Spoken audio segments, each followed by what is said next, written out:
యేసుక్రీస్తు నామమునకు స్తోత్రము, మహిమ, ఘనత, ప్రభావములు ఆయనకే చెల్లును గాక. ఆమేన్ చెప్దాం. ఆమేన్. నా పేరు యత్రా అండి. చందాపురం గ్రామంలో నేను పరిచర్య జరిగిస్తాను. దైవదాసులు మరి ధ్యాన్ బాబాయ్ గారు, అమ్మగారు, వాళ్ళ బాబు ఎప్పటి నుంచో పరిచయం. దేవుని మహాకృపను బట్టి ఈరోజు మీతో కలిసి దేవుని మాటలు పంచుకోవటానికి దేవుడు కృప చూపాడు. నన్ను ఆహ్వానించినటువంటి ధ్యాన్ బాబాయ్ గారికి, అమ్మగారికి, సంఘబిడ్డలని మీ అందరికీ నా హృదయపూర్వక వందనాలు. అందరికీ వందనాలండి. పెద్దలందరికీ కూడా మంచిది. చాలా విషయాలు అమ్మగారు మనకు చెప్పారా లేదా? చెప్పండి. కొంచెం సౌండ్ పెడతావా నాన్న? బాక్స్ ఏమన్నా కొంచెం.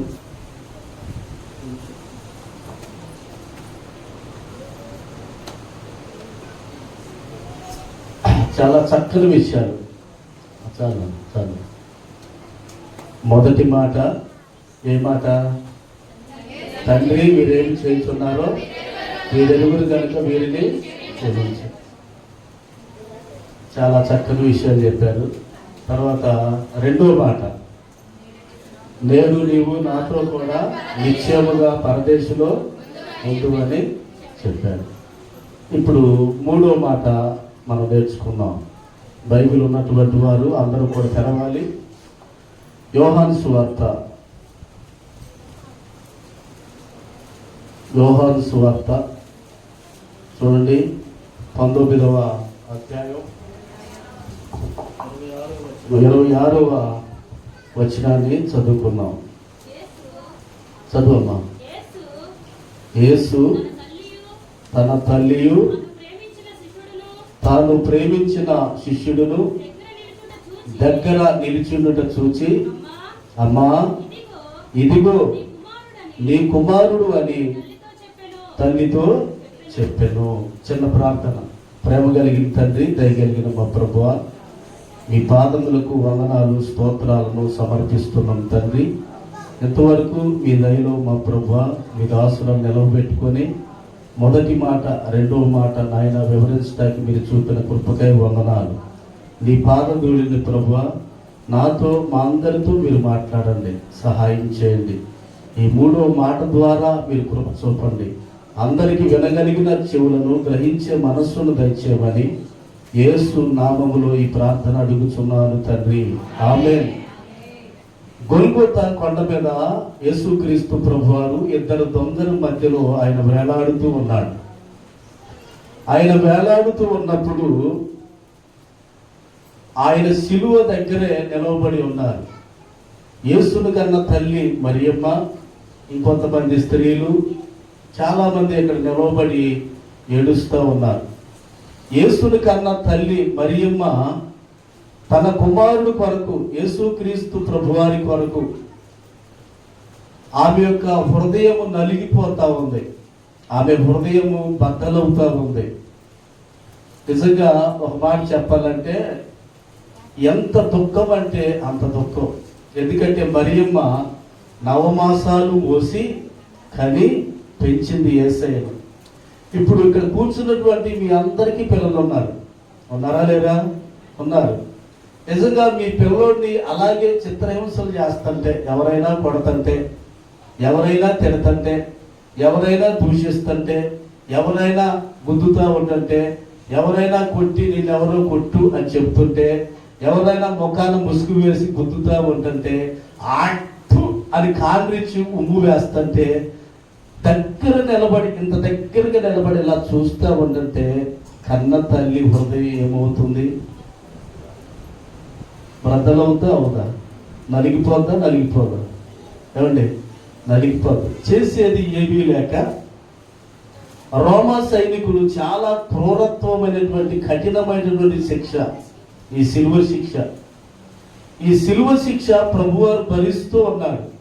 సిలువలో వేలాడుతూ ఉన్నాడు. ఆ ప్రక్కన ఒక దొంగ ఉన్నాడు, ఈ ప్రక్కన దొంగ కూడా సిలువలో వేలాడుతూ ఉన్నాడు. చూడండి, ఆ దగ్గర నిలవబడినటువంటి తన శిష్యుడిని పిలిచాడు. తల్లి అయిన మరియమ్మను కూడా పిలిచి అంటున్నాడు, అమ్మా ఇదిగో నీ కుమారుడు అని అప్పగించాడు. ఇక్కడ మిమ్మల్ని ఒక ప్రశ్న నేను మిమ్మల్ని అడగాలనుకుంటున్నాను. అడగమంటారా? యేసు ప్రేమించు శిష్యుడైనటువంటి యోహాను మరియమ్మ కుమారుడు ఎలా అవుతాడు? ఒకటి నా ప్రశ్న. రెండోది, యేసు ప్రేమించినటువంటి శిష్యుడైనటువంటి యోహాన్నే ఎందుకు తన తల్లికి అప్పగించవలసి వచ్చింది? తప్పు ఒప్పు చెప్పచ్చు. ఇంకెవరినైనా ఇవ్వచ్చు కదా. వెనకాల కూర్చున్న వాళ్ళు కూడా చెప్పచ్చు. అందులో పెద్ద బోర్డు అందరూ చెప్పచ్చు. అక్క సీరియస్గా చూడమాక, నాకేంటి నవ్వుతా ఉన్నాం, చక్కగా దేవుని సన్నిధికి ఆనందంగా ఉన్నాం. చూడండి, యేసు ప్రభు ప్రేమించినటువంటి శిష్యుడు, ఆయన పేరు యోహాను. తండ్రి కుడిపార్శ్వమున కూర్చున్నటువంటి వాడు, తండ్రి రొమ్మున ఆనుకొని కూర్చున్నటువంటి శిష్యుడు. ఈ శిష్యుడు దేవుని ప్రేమ ఎలాంటిదో రాశాడు. ఈ శిష్యుడు 3 పత్రికలు రాశాడు. 1 యోహాను పత్రిక, 2 యోహాను పత్రిక, 3 యోహాను పత్రిక. అంత మాత్రంతో ఆగల. చివరి పుస్తకమైనటువంటి ప్రకటన గ్రంథాన్ని కూడా ఈ యోహాను భక్తుడే రాశాడు. మొత్తం ఎన్ని రాశాడు? 4 రాశాడు. చూడండి, దేవునికి ఇష్టమైనటువంటి కుమారుడు, దేవుణ్ణి బాగా ప్రేమించినటువంటి శిష్యుడు. యేసు ప్రభు వారు కూడా యోహాన్ని బాగా ప్రేమించాడు. యేసు ప్రభు వారిని బాగా దగ్గరగా చూస్తూ యేసు ప్రభు వారిలో ఉన్న గుణ లక్షణాలన్నీ కూడా వివరించి వ్రాయగలిగినటువంటి వాడు యోహాను. ఆయన పత్రికలు మనం చదివితే దేవుడి గురించి ఏం చెప్తాడంటే, దేవుడు ఏమై ఉన్నాడు అంటే దేవుడు ప్రేమ స్వరూపిగా ఉన్నాడు. కొట్టండి గట్టిగా చెప్పట్లేదు. దేవుడు ఏమై ఉన్నాడు? ప్రేమ స్వరూపిగా ఉన్నాడు. ఇంకా ఆయన పత్రికలో రాస్తాడు, ప్రేమ లేనివాడు వాడు వ్యర్థుడు అని రాశాడు. ఇంకో చోట రాస్తాడు, తన సహోదరుణ్ణి ద్వేషిస్తే వాడిలో దేవుని ప్రేమ ఎంత మాత్రమో లేదు అని రాశాడు. దేవుని యొక్క ప్రేమను, దేవుని యొక్క ఔన్నత్యాన్ని ఇంత గొప్పగా రాసి సమాజానికి తెలిపినటువంటి శిష్యుడు ఈ యోహాను. ఆయన సిలువలో వేలాడుతూ ఉన్నాడు. ఆ సిలువ దగ్గరే మరియమ్మ కొంతమంది స్త్రీలు నిలబడి అయ్యో అని ఏడుస్తా ఉన్నారు, ఘోరంగా ఏడుస్తా ఉన్నారు. సిలువలో ప్రభు వేలాడుతూ రక్తపు ముద్దగా మారిపోయాడు. చూడండి, తలపైన ముళ్ళ కిరీటం ధరించబడి ఉన్నది. వీపంతా కూడా సాళ్ళ వలె దున్నబడి ఉంది. రోమా సైనికులు కొరడాలతో కొట్టారు. రక్తం ఏరులై ప్రవహిస్తా ఉంది. పైన ఆకాశము గోల్గోతా కొండ మీద అని వేలాడుతూ ఉన్నాడు. భయంకరమైనటువంటి ఎండ తీవ్రత. ఇప్పుడు పైన రేకులు కాకే కూర్చోలేకపోతున్నాం, తట్టుకోలేకపోతున్నాం. గాలి రాక ఎప్పుడు ఈ ప్రార్థన అయిపోతా, ఎప్పుడు టక్మని ఇంట్లోకి వెళ్ళి ఆ కూలర్ ముందు, ఏసీ ముందు కూర్చుంటే, లేకపోతే చెట్టు కింద కూర్చుంటే బాగుండు అన్నట్టుగా ఉంది. ఇంతకంటే విపరీతమైనటువంటి గార్పుగాలినటువంటి దెబ్బలైనటువంటి భయంకరమైన ఎండ తీవ్రతకి ప్రభువారు వేలాడుతూ ఉన్నాడు సిలువలో. ఆయన బాధ్యత కలిగినటువంటి దేవుడుగా మనకు కనపడుతూ ఉన్నాడు. బాధ్యత లేనటువంటి వాడుగా ఉన్నవాడు కాదు ఆయన. ఆయన బాల్యము మొదలుకొని కూడా ఆయన జీవితంలో ఎప్పుడూ కూడా బాధ్యత కలిగినటువంటి దేవుడు ఆయన. ఆయన ప్రేమించినటువంటి శిష్యుడి దగ్గరకు పిలిచాడు. ఆయన తల్లి అయిన మరియమ్మను కూడా పిలిచి అంటున్నాడు, మరియమ్మతో చూస్తూ అంటున్నాడు, అమ్మా ఇదిగో ఈయన నీ కుమారుడు, ఈ రోజు నుంచి నీ కుమారుడు అని అన్నాడు. ఇందాక నేను మిమ్మల్ని ఒక ప్రశ్న అడిగాను, ఎందుకు యోహాన్నే ఈయన నీ కుమారుడు అని చెప్పాడు, వేరొకళ్ళు ఎందుకు చెప్పలేదు అని అడిగాను. అవన్నీ నేను మీకు ముందు చెప్తాను. దేవునికి స్తోత్రం. హల్లెలూయా, హల్లెలూయా. ఇప్పుడు ఎందుకు యోహాన్నే తన తల్లికి ఈయన నీ కుమారుడని అప్పగించవలసి వచ్చింది అంటే కొన్ని కారణాలు చెప్తాను. నేను ప్రార్థించినప్పుడు చాలా విషయాలు దేవుడు నాకు బయలుపరిచాడు. ఇంచుమించు దగ్గరగా ఒక 32 అంశాలని నాకు దేవుడు బయలుపరిచాడు. అవన్నీ చెప్పటానికి ఇప్పుడు సమయం సరిపోదు కనుక నేను క్లుప్తంగా కొన్ని విషయాలు చెప్పాలనుకున్నా. చెప్పనా వద్దా? దేవుని స్తోత్రం. మీరు చాలా ఆశగా ఉన్నారు, ఆసక్తిగా ఉన్నారు. దేవుడు మిమ్మల్ని దీవించును గాక. వాక్యం బ్రతికిస్తుంది, వాక్యం నిత్య జీవాన్ని ఇస్తుంది. దేవునికి స్తోత్రం. చూడండి, ఎందుకు తాను ప్రేమించినటువంటి శిష్యుడిని అమ్మా ఇదిగో నీ కుమారుడు అని దేవుడు అప్పగించాడు అంటే కొన్ని కారణాలు ఉన్నాయి. మొదటిగా మరియ భర్త పేరు ఏం పేరు? అందరికీ తెలుసు, యోసేపు. అందరూ చెప్పాలి. ఎవరు? యోసేపు. ఈ యోసేపు వడ్రంగం పనిచేసుకొని జీవించేటువంటి వాడు. చూడండి, యోసేపుకి మరియమ్మకి ముందుగానే ప్రదానం చేయబడింది. పెళ్లికి ముందు జరిగేదాన్ని ప్రదానం అంటారు. ఉభయులు ఒకరి ఎడలో ఒకరు ఇష్టాయిష్టాలని తెలియపరుచుకొని సిద్ధపడతారన్నమాట పెళ్లికి. దాన్ని ఏమంటారంటే ప్రదానం అంటారు. ప్రదానం చేయబడ్డది ఎవరికి? యోసేపుకి. మరియమ్మ యోసేపులు ప్రదానం జరిగింది.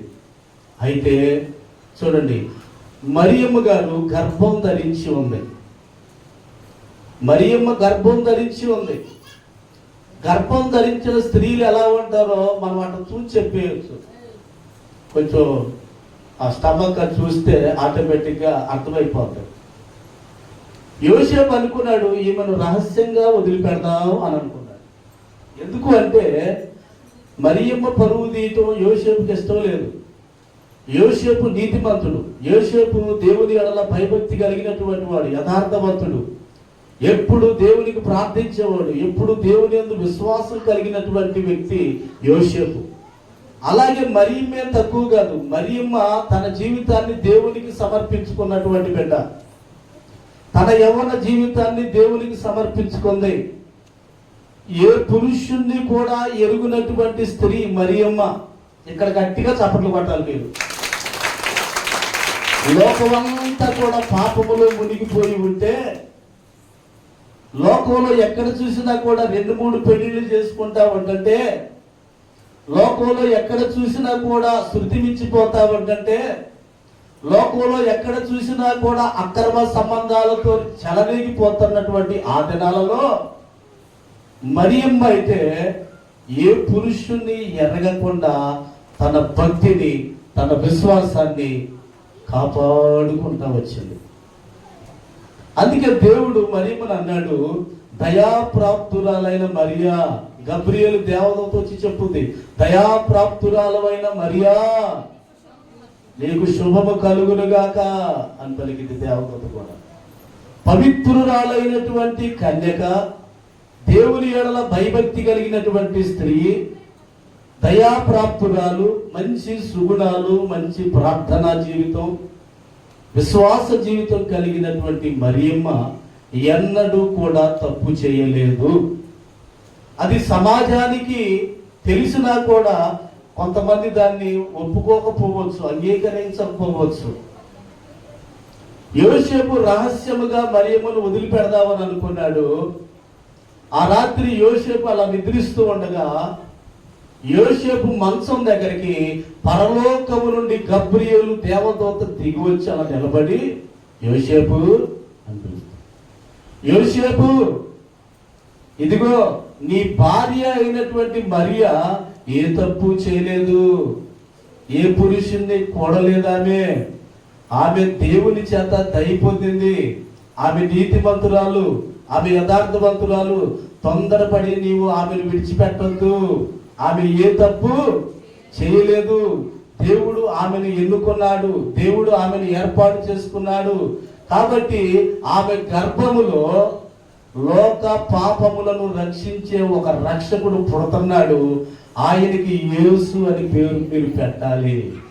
యేసు అంటే రక్షకుడు, తన ప్రజలను వారి పాపముల నుండి విడిపించే రక్షకుడు అని చెప్పినప్పుడు వెంటనే యోసేపుకు అర్థమైంది.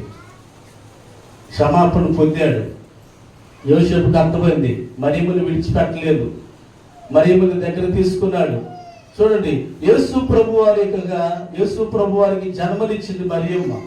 యేసు ప్రభు వారు బాలుడుగా ఆయన ఎదుగుతూ ఉన్నాడు.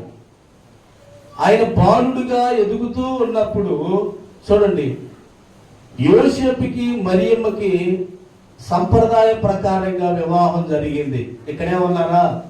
ఇద్దరెవరు మాటలేదుగా? ఒకసారి హల్లెలూయా చెప్పండి. హల్లెలూయా. చూడండి, వాళ్ళిద్దరికి వివాహం జరిగింది. ఎవరికి చెప్పాలి ఇప్పుడు?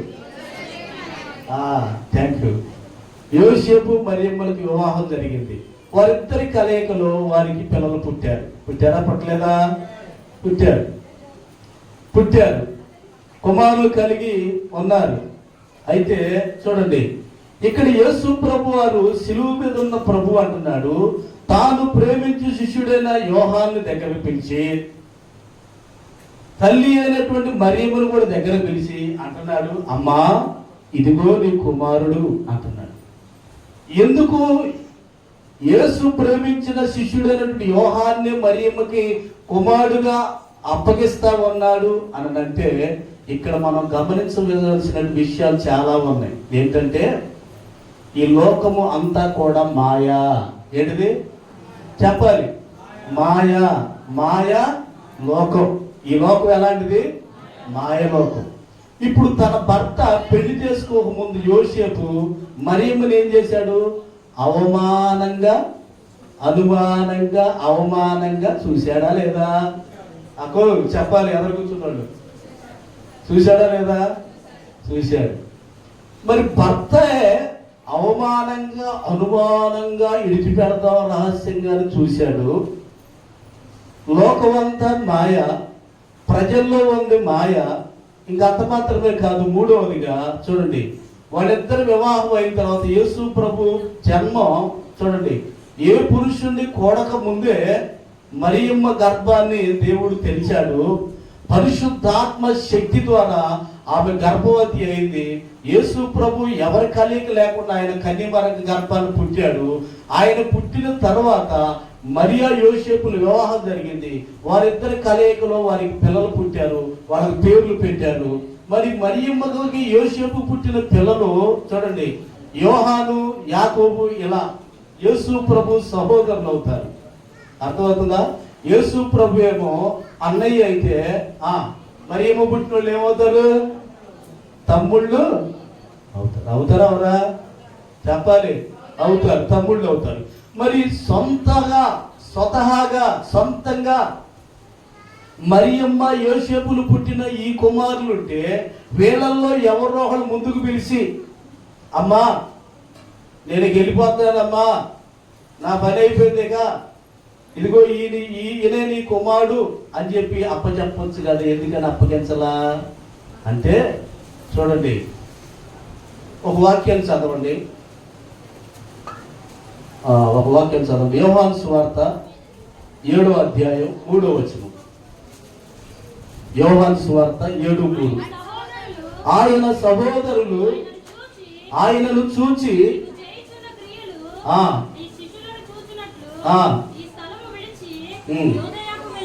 చాలు. ఇక్కడ ఏమంటారండి? నువ్వు చేసినటువంటి సూచక్రియలు ఏవైతే ఉన్నావో ఇక్కడ చాలులే, కానీ ఈ స్థలాన్ని విడిచి నువ్వు వెళ్ళు అంటే, ఇక్కడ చూడండి, సొంతోళ్ళే అంటే సొంత సహోదరులే యేసు ప్రభువుని నమ్మటం లేదు. మీ ఇంట్లో వాళ్ళే మిమ్మల్ని నమ్మరు.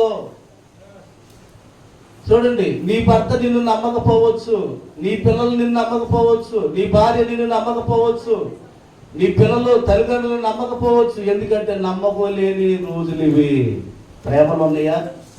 ప్రభు చెప్పాడు, నా రాకడ దినములలో అనేకులు ప్రేమ చల్లారిపోద్ది అని అన్నాడు. చల్లారిపోయింది నిజంగానే. భక్తి చల్లారిపోయింది, విశ్వాసం చల్లారిపోయింది, సంఘాల్లో ఉద్యమం చల్లారిపోయింది, ప్రార్థించే వాళ్ళు తక్కువైపోయారు, చల్లారిపోయింది, విశ్వాసం కనబడట్లేదు ఎక్కడ చూసినా కూడా. ఇప్పుడు లోకంలో అందరూ ఏం వెతుకుతున్నారు తెలుసా? ధనాన్ని వెతుకుతున్నారు. ఏం వెతుకుతున్నారో తెలుసా? పేరు ప్రఖ్యాతులు వెతుకుతున్నారు. ఏం వెతుకుతున్నారో తెలుసా? భోగ భాగ్యాలు వెతుకుతున్నారు. కానీ యేసుని వెతకలేనటువంటి దౌర్భాగ్య స్థితిలో ఉంది లోకం అంతా కూడా. ఒక మాట చెప్పాలంటే, ఇప్పుడు లోకం మాయా, లోకంలో ఉన్నదంతా మోసం, లోకంలో ఉన్నదంతా దగ, లోకంలో ఉన్నదంతా వంచన, లోకంలో ఉన్నదంతా అక్రమం. సొంత భర్తే యోసేపే అనుమానించాడు. మరియమ్మ యోసేపును పుట్టిన బిడ్డలే యేసు ప్రభువుని గౌరవించక, చూడండి, సొంత వారే యేసు ప్రభువాన్ని ఏం చేశారంటే తృణీకరించారు. ఇటువంటి పరిస్థితిలో మరి మరియమ్మకి అప్పటికే ముసలప్రాయం, పెద్ద వయసు వచ్చేసింది కదా. మరి యేసు ప్రభు ఈ లోకంలో 33.5 సంవత్సరాలు జీవించాడు. చూడండి, 3.5 సంవత్సరాలు అద్భుతమైన సేవ ఆయన చేశాడు. అవునంటారు కాదంటారా? 3.5 సంవత్సరాలు అద్భుతమైన పరిచర్యను ఆయన జరిగించాడు. చూడండి, ఆయన ఈ లోకంలో ఏ తప్పు చేయలేదు. చేశాడంటారా? ఆయన నోట ఏ కపటము గాని ఏది కూడా వచ్చిందంటారా? వచ్చిందా రాలేదా? చెప్పాలి. 1 పేతురు పత్రిక మీరు చదవగలిగితే 2:20-21 వచ్చిన చదవండి.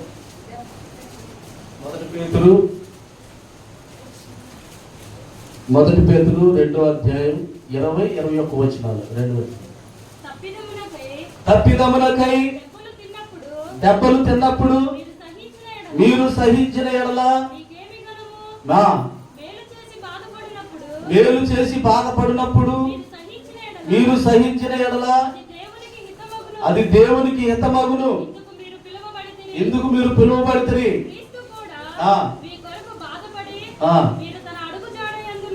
మీరు తన అడుగు జాడలందు నడుచుకోవాలని మీకు మాదిరి ఉంచిపోయిన.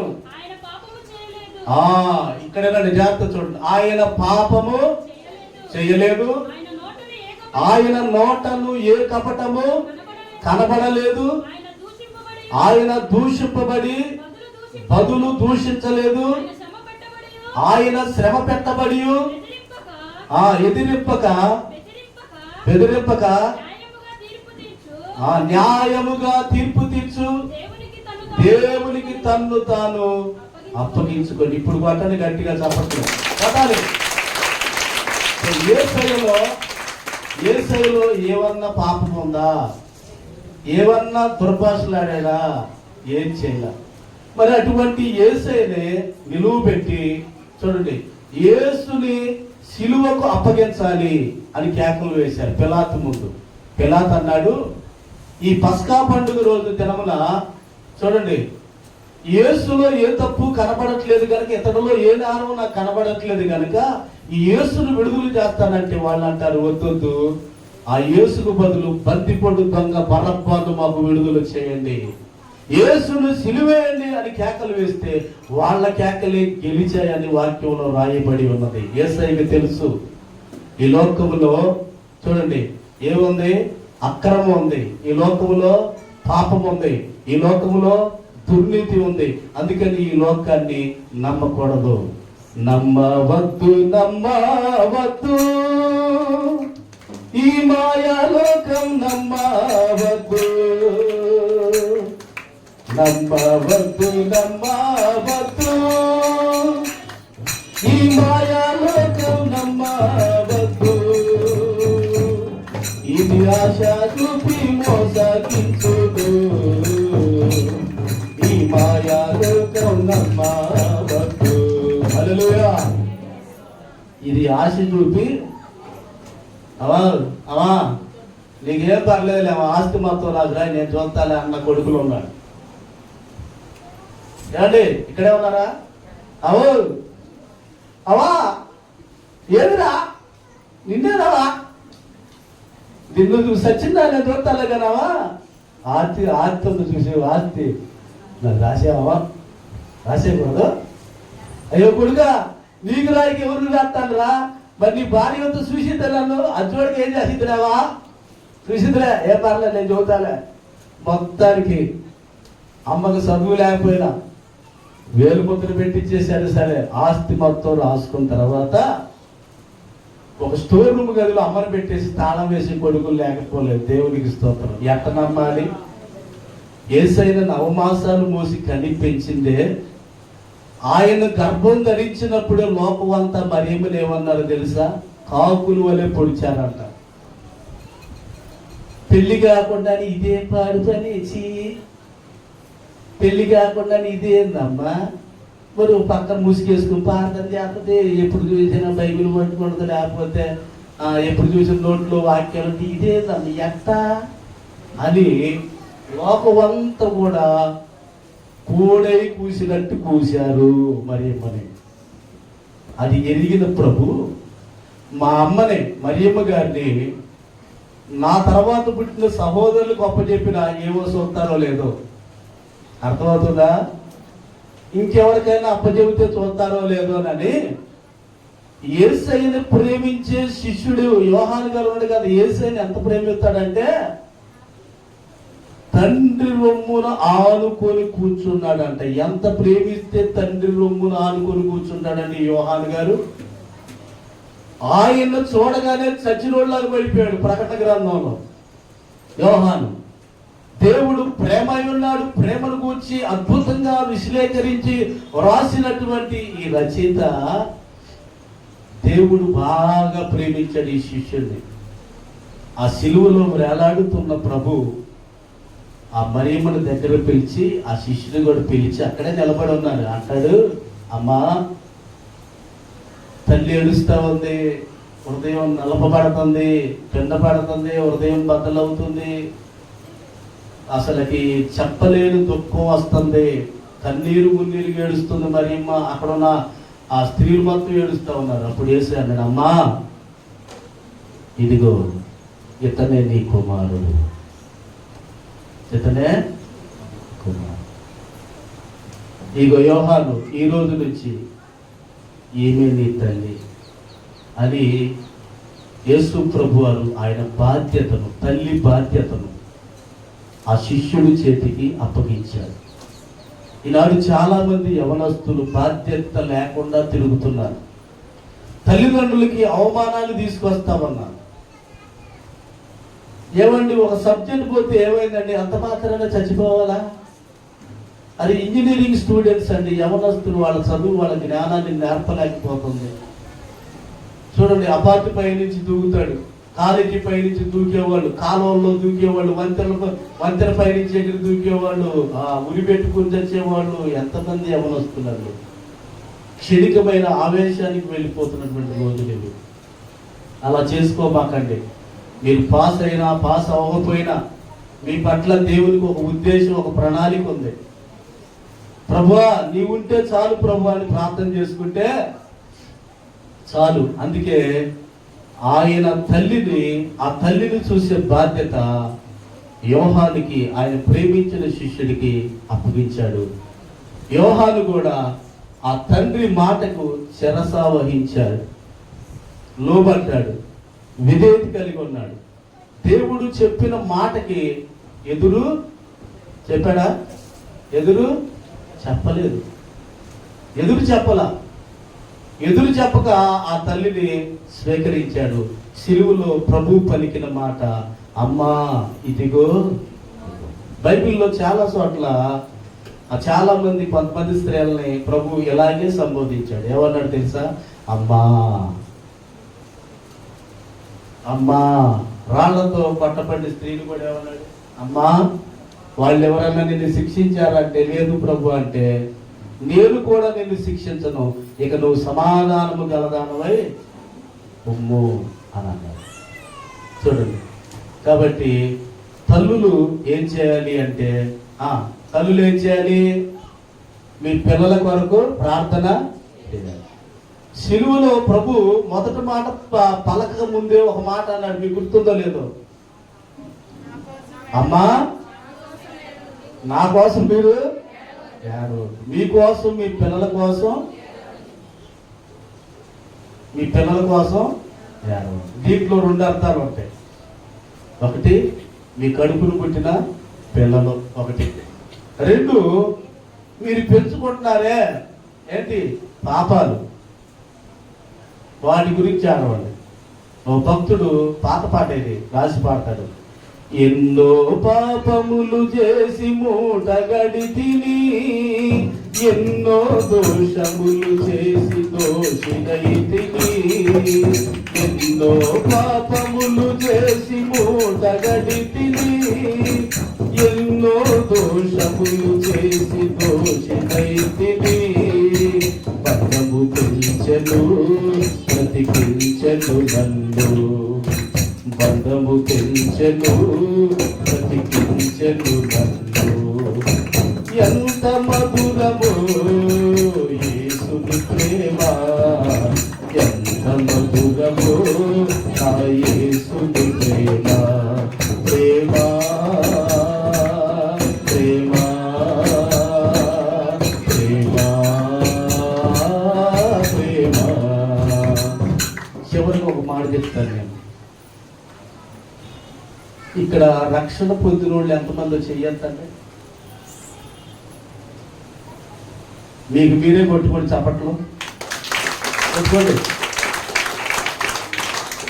మీరు చాలా ధన్యురాళ్ళు. మీరు పరలోక రాజ్యాన్ని స్వతంత్రించుకోబోతున్నారు. మీరు ప్రతి ఏటా గుడ్ ఫ్రైడే వస్తానే ఉంది. వస్తుందా రావట్లేదా? గుడ్ ఫ్రైడే అంటే ఇంగ్లీష్ పదం అది. గుడ్ ఫ్రైడే అని, గుడ్ అంటే మంచి, ఫ్రైడే అంటే శుక్రవారం. వారానికి 7 రోజులు. 7 రోజుల్లో ప్రతి వారంలో శుక్రవారం కనపడింది, కానీ మంచి శుక్రవారం కనపడదు. సంవత్సరానికి ఒకసారి వచ్చింది. యేసు ప్రభు ఇలా శ్రమపడి ప్రాణం పెట్టిన రోజే ఇదే గుడ్ ఫ్రైడే, మంచి శుక్రవారం, శుభ శుక్రవారం. చూడండి, నేను చెప్పినట్టు మీరు ఒక్కో పదాన్ని 3 సార్లు చెప్పాలి. ఇప్పుడు చెప్తారా? రెడీనా? 1, మీరే లెక్కండి. 2, 3 స్టార్ట్. ఓకే, జాగ్రత్తగా చెప్పాలి. ఓకేనా? సరేనా? ఓకే. సిలువ లేకుండా, అందరు చెప్పాలండు. సిలువ లేకుండా. వేరేలాగా వినపడినట్టుంది నాకు, అందుకని ఆగా. మంచిగా చెబుతున్నారు, మీకు చాలా నిండు వందనాలు. సిలువ లేకుండా సంఘము లేదు, సంఘము లేకుండా క్రీస్తు రాకడ లేదు, క్రీస్తు రక్తము లేకుండా పాప క్షమాపణ లేదు. ఇప్పుడు చూడకుండా ఒక చెప్పండి నాకు.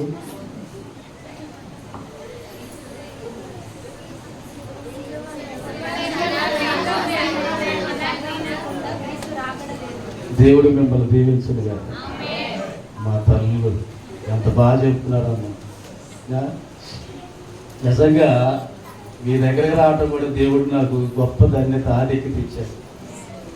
మరలా చెబుదాం ఒక మాట. సిలువ లేకుండా చెప్పు. సంఘము లేదు, సంఘము లేకుండా క్రీస్తు రాకడ లేదు, క్రీస్తు రక్తము లేకుండా పాప క్షమాపణ. ఇప్పుడు క్రీస్తు రక్తములో మీరందరూ కడగబడ్డారు. చెయ్యట్టారంట. బాప్తిసం తీసుకున్న వాళ్ళు ఎవరంటే మొత్తం చెయ్యట్టారా లేదా? ఇప్పుడు మీరందరూ క్రీస్తు పిల్లలుగా ముద్రించబడ్డారు. ఓకే, ముద్రించబడ్డారు. గుడ్ ఫ్రైడే అనేది ప్రతి సంవత్సరం వచ్చింది. సంవత్సరంలో ఒక రోజు, అవునా? తర్వాత ఈస్టర్ వచ్చింది. దీనికి ముందు మట్ల ఆదివారం వచ్చింది, అవునా? అన్నిటికంటే ముందు లాస్ట్లో ఏమొచ్చింది? క్రిస్మస్. డిసెంబర్ నెలలో క్రిస్మస్ వచ్చింది. ఓకే, ఈ ఏట వస్తూనే ఉంటాయి. క్రిస్మస్ వచ్చింది, గుడ్ ఫ్రైడే వచ్చింది, ఈస్టర్ వచ్చింది, మట్ల ఆదివారం కూడా ప్రతి సంవత్సరం వచ్చింది. ఇక్కడ గుర్తుపెట్టుకోవాల్సిన విషయం ఏంటంటే, ఒకటి, క్రీస్తు పిల్లలుగా మీరు మార్పు చెందారు. మీరు దేవుని పిల్లలుగా ముద్రించబడ్డారు. అయితే ఏట సిలువలో పలికిన 7 మాటల ప్రసంగం వింటానే ఉన్నారు. మీరు వింటున్నారా? వింటలేదా? ఇక్కడ నిలబెడితే నాకంటే బాగా చెబుతారు మీరు వాక్యం. హల్లెలూయా, హల్లెలూయా. వింటూనే ఉన్నారు.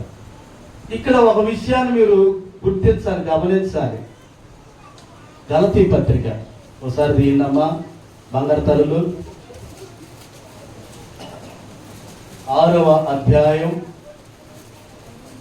గలతీ పత్రిక 6వ అధ్యాయం 14వ వచనం నుండి చదువురా తల్లి. అయితే మన ప్రభు అయిన యేసుక్రీస్తు సిలువయందు తప్ప మరి దేని యందును అతిశయించుడు నాకు దూరమగును గాక. దాని వలన వారు లోకమునకు నేనును సిలువ వేయబడి ఉన్నాను. క్రొత్త సృష్టి పొందుటే గాని సున్నతి పొందుటి యందు ఏమీ లేదు, పొందకపోటి యందు ఏమీ లేదు. ఈ పద్ధతి చొప్పున నడుచుకుని వారందరికీ అనగా దేవుని ఇశ్రాయేలునకు సమాధానము కృపయు కలుగును గాక. ఇక్కడ ఒక ఉదాహరణ పౌలు గారు అంటున్నాడు, నేను లోకమునకు సిలువ వేయబడి ఉన్నాను. లోకమునకు సిలువ వేయబడి. మనం కూడా ఈ మాట చెప్పగలగాలి, నేను లోకమునకు సిలువ వేయబడి ఉన్నాను. ఎందుకు సిలువ వేయబడి ఉన్నాము అంటే మనమందరము క్రీస్తులోనికి బాప్తిసం పొందాము గనుక, బాప్తిసం పొందిన మీరందరూ క్రీస్తును ధరించుకొని ఉన్నారు. కొట్టండి ఇప్పుడు గట్టిగా చదువు. క్రీస్తును ధరించుకున్న వారు క్రీస్తు గుణగణాలు కలిగి జీవించాలి. క్రీస్తు సిలువలో పలికిన మొదటి మాట ఏంటి? తండ్రి మీరేమి చేయుచున్నారో మరి మీరు క్షమిస్తున్నారా? మనం క్షమించాలి. ఒకటి, క్రీస్తుని ధరించుకున్న మీరు, క్రీస్తులోనికి బాప్తిసం పొంది క్రీస్తుని ధరించుకున్న మీరు, రెండో మాట ఏం చెప్పాడు?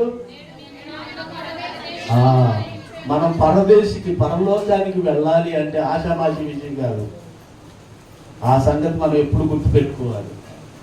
మూడవది, క్రీస్తులోనికి బాప్తిసం పొందిన మీరు, క్రీస్తును ధరించిన మీరు ఎలా ఉండాలి తెలుసా? బాధ్యత కలిగి ఉండాలి. ఏం బాధ్యత?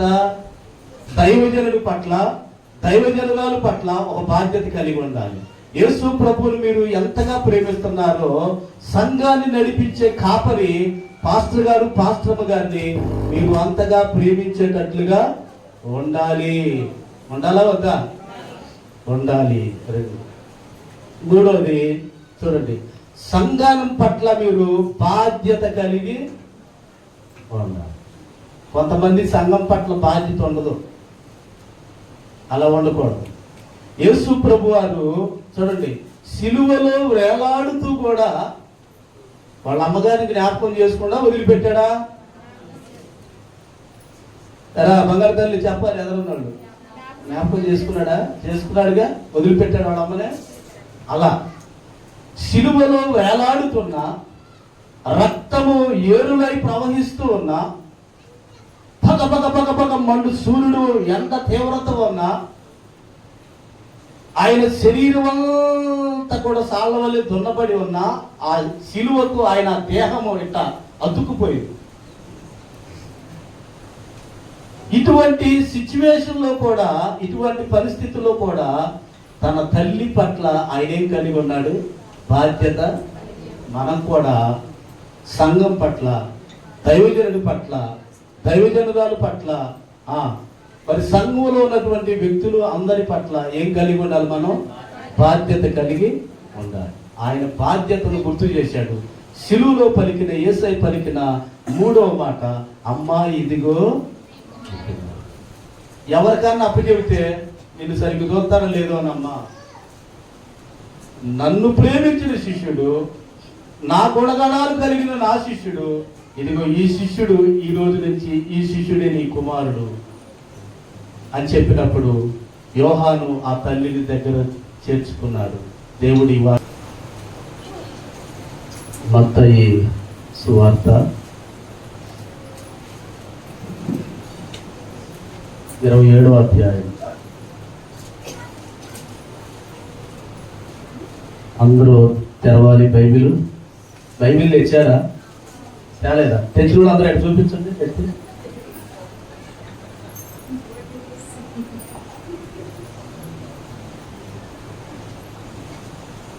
మంచిది మంచిది. వాక్యమే దేవుడై వాక్యమై వాక్యం లేకుండా ఎప్పుడు ఉండకూడదు మనం. ఓకే, మంచిది. మత్తయి సువార్త తీశారా? 27వ అధ్యాయం 46వ వచనం మరొకసారి చదువుదాం. ఇంచుమించు 3 గంటలప్పుడు యేసు ఏలీ ఏలీ లామా సబక్తాని బిగ్గరగా కేక వేసెను. చిన్న ప్రార్థన. కృప కలిగిన తండ్రి, దయగలిగిన మా ప్రభువా, మీ పాదములకు వందనాలు స్తోత్రాలు సమర్పిస్తున్నాం తండ్రి. 4వ మాట మీరు శిలువలో పలికారయ్యా. మాతో మాట్లాడండి, వివరించండి ప్రభు. నన్ను మీ శిలువ చాటును మరుగుపరుచుకొని ప్రభా అనేకమైన సత్యాలు బోధించండి. అందరికీ వినగలిగిన చెవులను గ్రహించే మనస్సును దయచేయమని యేసు నామములో ఈ ప్రార్థన అడుగుచున్నాను తండ్రి, ఆమేన్. యేసు ఏలీ ఏలీ లామా సబక్తాని బిగ్గరగా కేక వేశాడు. 45వ వచనం చదివితే, మధ్యాహ్నం మొదలుకొని 3 గంటల వరకు ఆ దేశమందంతటా చీకటి కమ్మెను. ప్రభువారు గోల్గోతా కొండ మీద ఆయన శిలువలో వేలాడుతూ ఉన్నాడు. లోకమంతా కూడా అప్పటికే సడన్ గా చీకటి అయిపోయింది. ఇప్పుడు వరకు ఎండ ఉంది కదా, ఈ ఎండ పోయి చీకటి అయిపోతే ఎలా ఉంటుంది మనకి? ఒకసారి ఊహించుకోండి. పగపగ మండుతున్న ఎండ కదా, ఈ ఎండ ఒకేసారి సడన్ గా చీకటి అయింది అనుకోండి, ఎలా ఉంటుంది?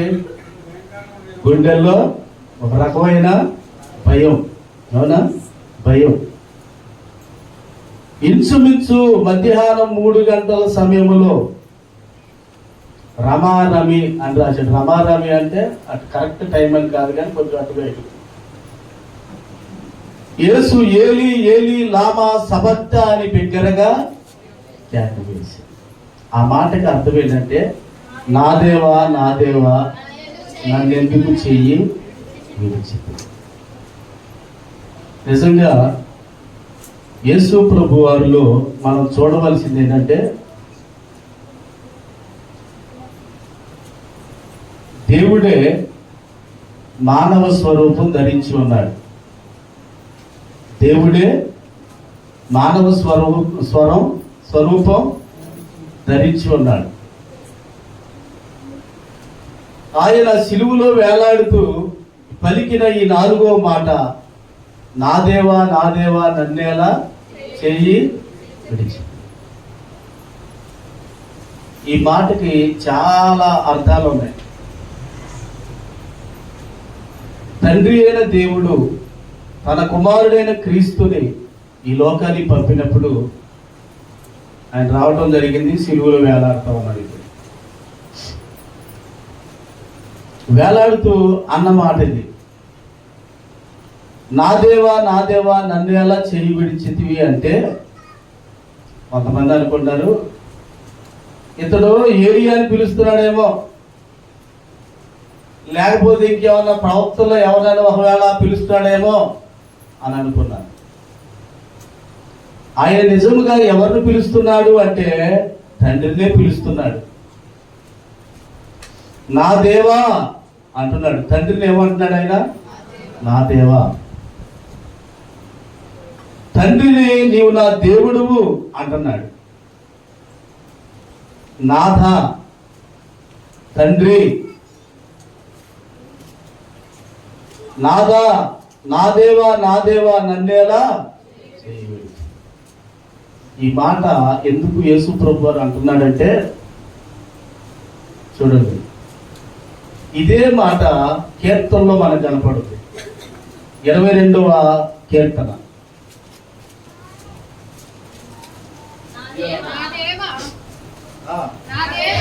నా దేవా నీవు నన్నేలా విడనాడితివి, నన్ను రక్షింపక నా ఆర్తధ్వని వినక నీవేలా దూరముగానున్నావు.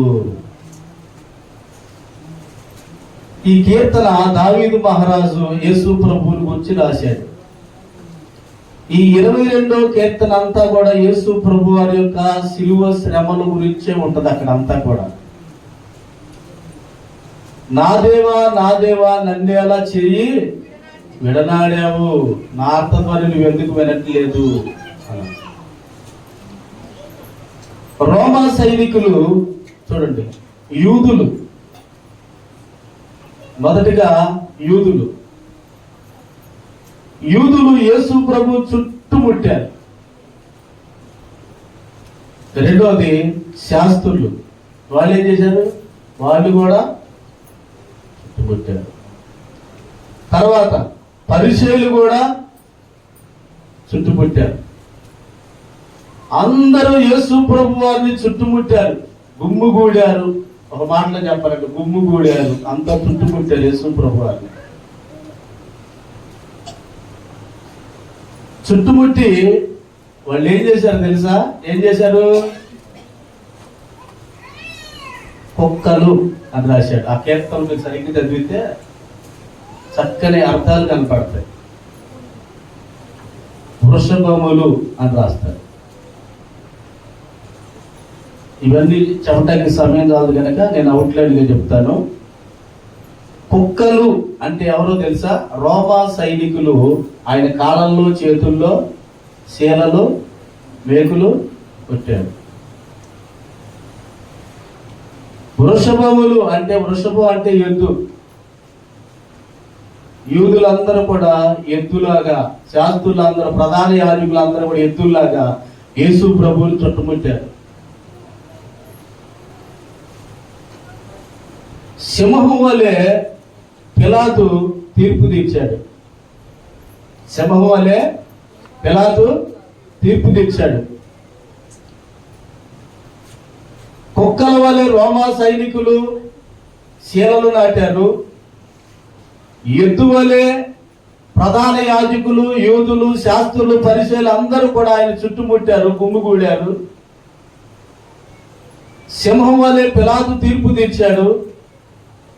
ఇటువంటి పరిస్థితుల్లో యేసు ప్రభు వారు సిలువకు వేలాడుతూ ఉన్నాడు. ఆయన వేలాడుతూ సిలువలో పలికిన 4వ మాట, నా దేవా నా దేవా నన్నేలా చెయ్యి విడిచితివి. అంటే ఈ మాటకి అర్థం ఏంటంటే, యేసు ప్రభు ఎప్పుడున్నాడు అంటే చాలా మంది అనుకుంటారు 2000 సంవత్సరాల పూర్వం మరియమ్మ గర్భాన్ని పుట్టాడు ఈ లోకంలో. అప్పటి నుంచే తెలుసు చాలా మందికి. ఆయన నజరేతులో పెరిగాడు. యోధా బెత్లెహేము గ్రామంలో ఆయన జన్మించాడు. కపెర్నహూములో ఆయన నివాసం ఉన్నాడు. వాళ్ళ అమ్మ మరియమ్మ, వాళ్ళ నాన్న యోసేపు, వాళ్ళ నాన్న వడ్రంగం పనిచేసేవాడు అన్నదే చరిత్ర తెలుసు. అర్థమవుతుందండి? అర్థమవుతుందా? అర్థం కావట్లేదా? డౌనయ్యారు. ఎందుకు? నాకున్నంత హుషారు లేదు. హల్లెలూయా హల్లెలూయా. చూడండి, యేసు ప్రభు కన్యమరియ గర్భాన పుట్టినప్పటి నుంచే ఉన్నాడు అని నమ్మేవాడు ఉన్నారు. యేసు ప్రభు కన్యమరియ గర్భాన్ని లోకంలో పుట్టినప్పుడు వచ్చాడు అనేది కాదు, కానీ ఆయన ఎప్పటి నుంచి ఉన్నాడంటే జగత్తు పునాది లేనప్పటి నుంచే. పట్రా చప్పట్లో. ఎప్పుడున్నాడు ఆయన? ఎప్పుడున్నాడు ఆయన? జగత్తు పునాది. పాట పాడతాం మనం. తరతరాలలో యుగ యుగాలలో జగ జగాలలో దేవుడు దేవుడు యేసే దేవుడు దేవుడు దేవుడు యేసే దేవుడు. ఈ పాటలో భూమిని పుట్టించక మునుపు, పర్వతములు లేనప్పుడు, ఈ వచనాలన్నీ ఉంటాయి. భూమి లేనప్పుడు, ఆకాశం లేనప్పుడు, సముద్రాలు లేనప్పుడు, నక్షత్రాలు లేనప్పుడు ఆయన జగత్తు పునాది వేయబడక మునిపే తండ్రితో ఉన్నాడు. ఎక్కడున్నాడు? తండ్రితో ఉన్నాడు. ఇప్పుడు తండ్రి, కుమారుడైన క్రీస్తు, పరిశుద్ధాత్ముడు ముగ్గురు ఒక్కడే. ముగ్గురు ఒక్కడే అని మీరు ఎలా చూపించగలరు? ఒకసారి ఒక వ్యక్తి నా దగ్గరకు వచ్చి తెలివిగా ప్రశ్న వేశాడు గాంధీ సెంటర్లో, నందిగారు గాంధీ సెంటర్లో. పాస్టర్ గారు మాట ఆగండి అని ఇలా చేయెత్తాడు. ఆగాను. ఏంటండి అని అన్నా. నాకు ఎప్పటి నుంచో డౌట్ అండి, మీ బైబిల్ చదువుతాను నేను, ఈ ప్రార్థన అంటే చాలా ఇష్టం, చర్చిలు అంటే చాలా ఇష్టం, పాస్టర్ గారు అంటే చాలా ఇష్టం. నాకు ఒక డౌట్ ఉందండి, ఆ డౌట్ ఏంటో అర్థం కావట్లేదండి, కొంచెం చెప్పండి అని అన్నాడు. నేనన్నాను, నాకు తెలిస్తే చెబుతానయ్యా, లేకపోలేదు. సరే చెప్పు, ఏంటి ప్రశ్న అన్నాను. దేవుడు ఎవరండి మీకు అని అన్నాడు. దేవుడు ఎవరండి మీకు? అర్థమవుతుందా? దేవుడు ఎవరండి మీకు? అదేంటి దేవుడు ఎవరండి మీకు అంటాడేంటి అని చెప్పానని, యేసు ప్రభు అని అన్నా. మరి యేసు ప్రభు దేవుడు అయితే యెహోవాని ఎవరు పిలవాలి?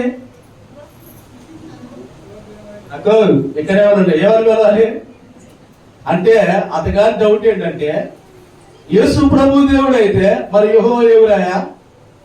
మరి యెహోవా దేవుడు అన్నాను అనుకో, మరి యేసు ప్రభు ఎవరు? నేను చెబుతా ఇదే కానీ అంటాక, సరే నువ్వు చెప్పాను అన్నాక అంటాడు, యెహోవా దేవుడు, యేసు ప్రభు ప్రవక్త,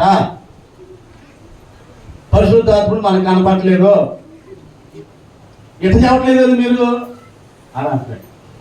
ఆయనకి వివరించేటప్పటికల్లా గంటన్నర టైం పట్టింది. మొత్తానికి ఎన్నాడు, మారు మనసు పొందాడు. చక్కగా ఇప్పుడు సంఘంలో సంఘపేత పట్టండి. ఇప్పుడు ఈ తత్వాన్ని చాలా మంది గమనించలేకపోతున్నారు. యెహోవా అన్న ఆయనే, యేసుక్రీస్తు అన్న ఆయనే, పరిశుద్ధాత్ముడు అన్న ఆయనే. ఇప్పుడు మనకి ఎంతమంది దేవుళ్ళు చెప్పాలి? ఎవరు? ఎంతమంది? ఒక్కళ్ళు. కొంతమంది ముగ్గురు అంటారు.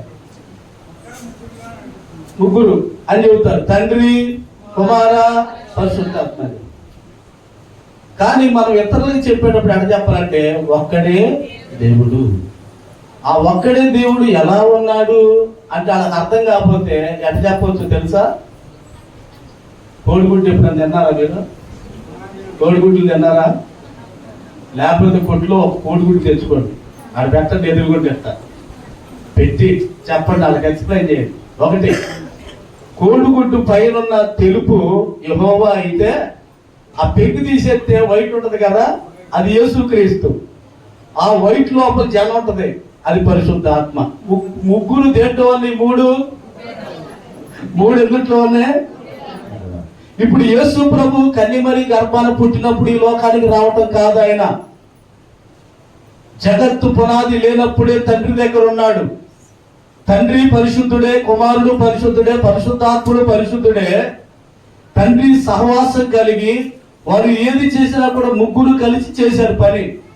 భూమి కలుగునుగా కానీ పలకగానే భూమి కలిగింది, ఆకాశం కలుగుగా కానీ ఆకాశం కలిగింది. మీది జలములు ఆ జలములు వేదములుగా కానీ వేదైపోయినాయి. భూమికి పేరు పెట్టాడు, ఆకాశానికి పేరు పెట్టాడు.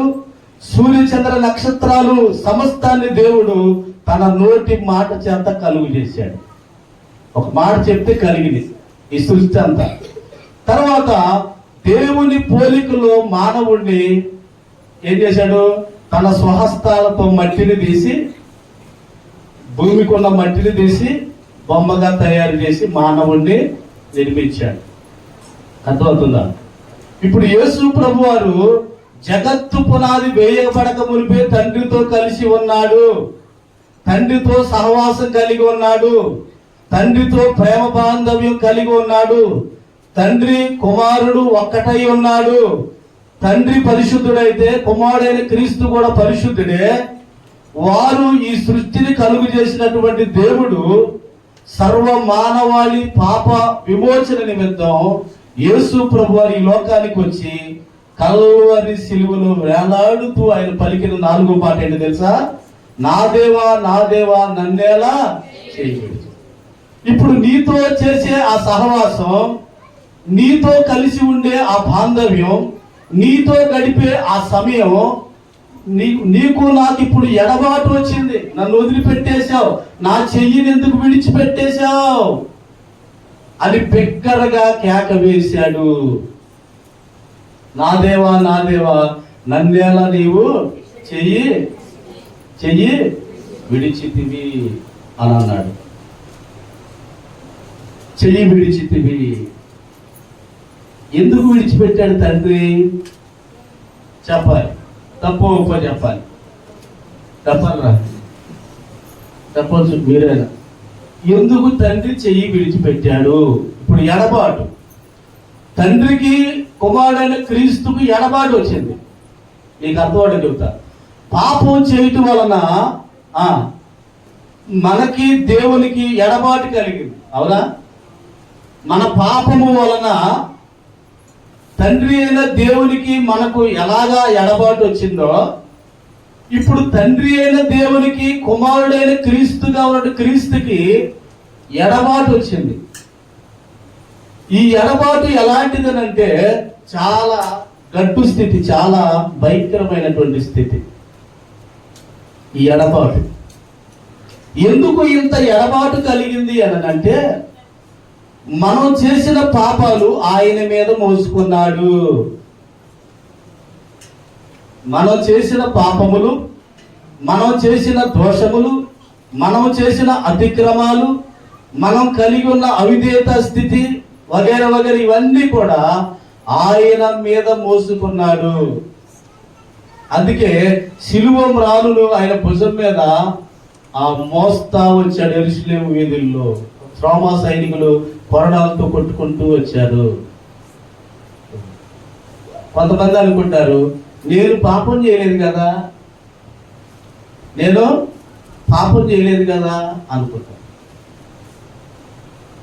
ఒక సహోదరుడు నా దగ్గరకు వచ్చి ఈ మాట అన్నాడు. అన్నా, సృష్టిలో ఆదామవ్వలు పాపం చేశారు, దేవుడు తినవద్దన్న ఈ వృక్ష ఫలాలు తిన్నారు, వాళ్ళు పాపం చేశారు, నేను చేయలేదు కదా. నేను ఎట్ట అవుతానన్న పాపినే? అర్థమవుతుందా అన్నా? నేను ఎట్ట అవుతానన్న పాపినే? నేను చేయలేదు. నేనే తప్పు చేయలా. చేసింది ఎవరు? మొదటి మానవుడైనటువంటి ఆదాము అవ్వలు. వాళ్ళు తప్పు చేస్తే శిక్ష నేను భరించడం ఏంటన్నా? దేవుడు నాకు దూరం అవటం ఏంటన్నా? ఎడబాటు కలగటం ఏంటన్నా? ఇటువంటి డౌట్ ఎప్పుడన్నా మీకు వచ్చిందా? రాలేదా? వచ్చింది. ఈ డౌట్ చాలా మందికి వచ్చింది. లోకంలో ఉన్న చాలా మందికి వచ్చింది. అయ్యో, ఏదేను వనంలో ఆదాము వాళ్ళిద్దరు పాపం చేస్తే తినొద్దని వృక్షఫలాలు లాగి తింటే, వాళ్ళిద్దరు ఏదేను వనం నుంచి గట్టివేయబడితే, భూమి శపించబడితే, మరి నేనే తప్పు చేయలేదు కదా దేవుడా, మరి నాకెందుకు నువ్వు దూరం అయ్యావని నన్ను ప్రశ్న ఎవరికైనా వచ్చింది. ఇప్పుడు మీరు తప్పు చేయలేదా? నేను తప్పు చేయలేదా? నేను ఒప్పుకుంటా, నేను తప్పు చేశాను. మీరు చేశారా? కొంతమంది ఒప్పుకోరు ఈ మాటకి. నేను తప్పు చేయటం ఏంది? నేను నిప్పు అయితే చూడండి, నేను నిప్పు అయితే అంటారు, నేను నిప్పు అయితే. ఆదికాండం అమ్మా, ఆదికాండం ఏంటి 1:26 చదవరా. ఆదికాండం, దేవుడు మన స్వరూపమందు మన పోలిక చొప్పున నరులను చేయుదము. చాలా దేవుడు తన పోలిక చొప్పున నరులను చేశాడు. ఇక్కడే ఉన్నారా? నాకెళ్ళి చూడండి అందరూ. నేను మీకు వెళ్ళి చూస్తున్నాగా, మీరు నాకెళ్ళి చూడటానికి ఏమైంది? హల్లెలూయా. చూడండి, దేవుడు తన పోలిక చొప్పున నరులను చేశాడు. ఓకే, ఆదాముని చేశాడు. దేవుని పోలికలో ఆదాముని చేశాడు. దేవుని పోలికలో ఉన్న ఆదాము ఆజ్ఞ అతిక్రమం చేశాడు, తినొద్దన్న వృక్ష ఫలాలు తిన్నాడు, ఆయన సాటి అయిన భార్య అయిన అవ్వ కూడా తింది. ఇప్పుడు ఇక్కడ ప్రశ్న ఏంటంటే వాళ్ళిద్దరు తిన్నారు కానీ నేను తినలేదు కదా, నేను పాపం చేయలేదు కదా అని అనుకుంటాం. ఇప్పుడు ఆదికాండం 5వ అధ్యాయం మొదటి నుంచి చదువుకుంటారండి. ఆదాము వంశావళి గ్రంథము ఇదే. దేవుడు ఆదామును సృజించిన దినమున మళ్ళీ చదవరాబట్టి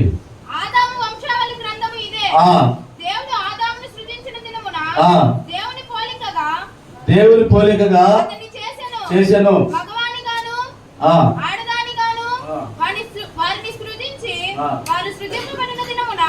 వారిని ఆశీర్వదించి వారికి నరులని పేరు పెట్టెను. ఎక్కడ చదువుతున్నారా? 5వ అధ్యాయం 3వ వచనం చదువు. ఆదాము 130 ఏళ్ళు బ్రతికి తన పోలికగా తన స్వరూపమున కుమారుని కని అతనికి షేతు అని పేరు పెట్టెను. చాలండి. ఆదామేమో దేవుని పోలికలో చేయబడ్డాడు. ఆదాము ఒక కుమారుడిగా అన్నాడు. ఇప్పుడు ఆదాం పోలిక మనం అందరం ఎవరి పోలిక? ఇప్పుడు ఆదాము పాపం చేస్తే మనం చేసినట్టు కాదా? చెప్పండి. అదే జీన్స్, అదే రక్తం, అవునా? కాబట్టి ఏ భేదము లేదు, అందరూ పాపము చేసి దేవుడు అనుగ్రహించిన మహిమను పొందలేకపోయాం. ఇప్పుడు యేసు ప్రభు ఏం పాపం చేశాడని తండ్రి చెయ్యి విడిచిపెట్టాడు.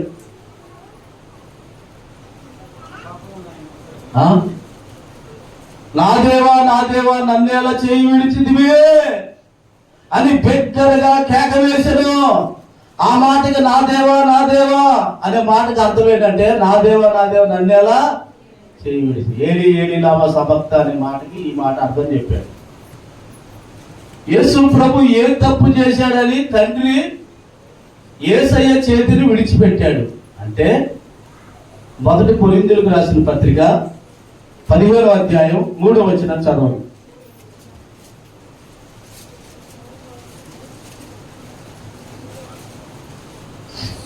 1 కొరింథీ 15:3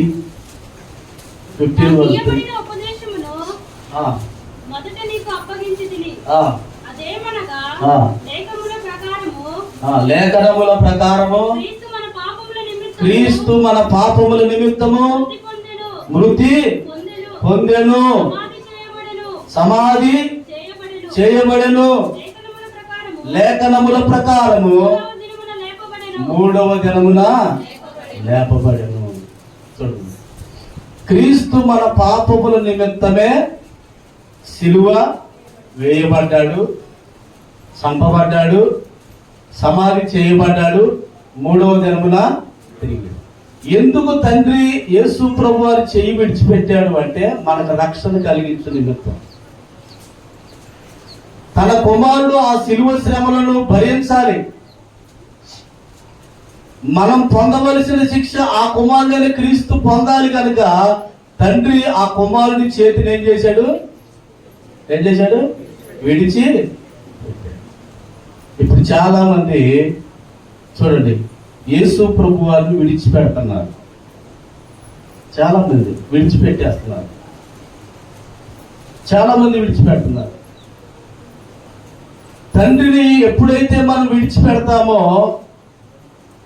మనకు అసలు ఇక బ్రతుకే లేదు, జీవితమే లేదు. మనకి జీవితమే ఉందంటారా? లేదు. చాలా మంది తండ్రిని విడిచిపెడుతున్నారు. ఏ విషయాల్లో విడిచిపెడుతున్నారు అంటే కష్టాలు వచ్చినప్పుడు, నష్టాలు వచ్చినప్పుడు, బాధలు బాగా వచ్చినప్పుడు, అనారోగ్యం వచ్చినప్పుడు, నిందలు వచ్చినప్పుడు, అవమానాలు వచ్చినప్పుడు, అవహేళనలు వచ్చినప్పుడు, తిరస్కారం వచ్చినప్పుడు, ఇబ్బందులు వచ్చినప్పుడు, కరువు వచ్చినప్పుడు, వస్త్రహీనత వచ్చినప్పుడు, ఉపద్రవాలు వచ్చినప్పుడు తండ్రిని ఏం చేస్తున్నారు? నేను రానుకో పాడతాను, రానుకో ఏసై నాకేం చేసిండు అనేవాళ్ళు లేకపోలేదు. మీరందరూ లేక చాలా మంచి వాళ్ళు అనేవాళ్ళు చాలా మంది చూశారు. తండ్రిని విడిచిపెడతా ఉంటారు.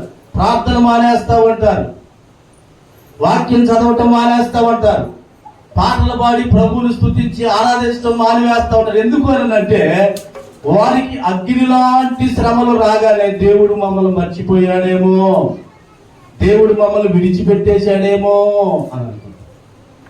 దేవుడు ఒకసారి మాటిస్తే తప్పేవాడు ఏమన్నాడు ఎబ్రీ పత్రికలో, నేను నిన్ను విడువను 13 నేను నిన్ను విడువను ఎడబాయనని ఆయనే చెప్పాను కదా. కానీ దేవుడు మనల్ని విడవడు, కానీ మనం ఏం చేస్తాం, దేవుడిని వెంటనే విడిచిపెట్టేస్తాం, సంఘాన్ని మానేస్తాం, ప్రార్థన మానేస్తాం, వాక్యం చదవటం మానేస్తాం. చూడండి, అన్ని మానేస్తాం. ఎందుకు మానేస్తారు అంటే శ్రమలు తట్టుకోలేక, బాధలు తట్టుకోలేక, అవమానాలు భరించలేక, అవహేళన భరించలేక ఇలా చాలా మంది తండ్రిని విడిచిపెడతామంట. ఒక రోజున సైనికులు ఉన్నటువంటి రోజుల్లో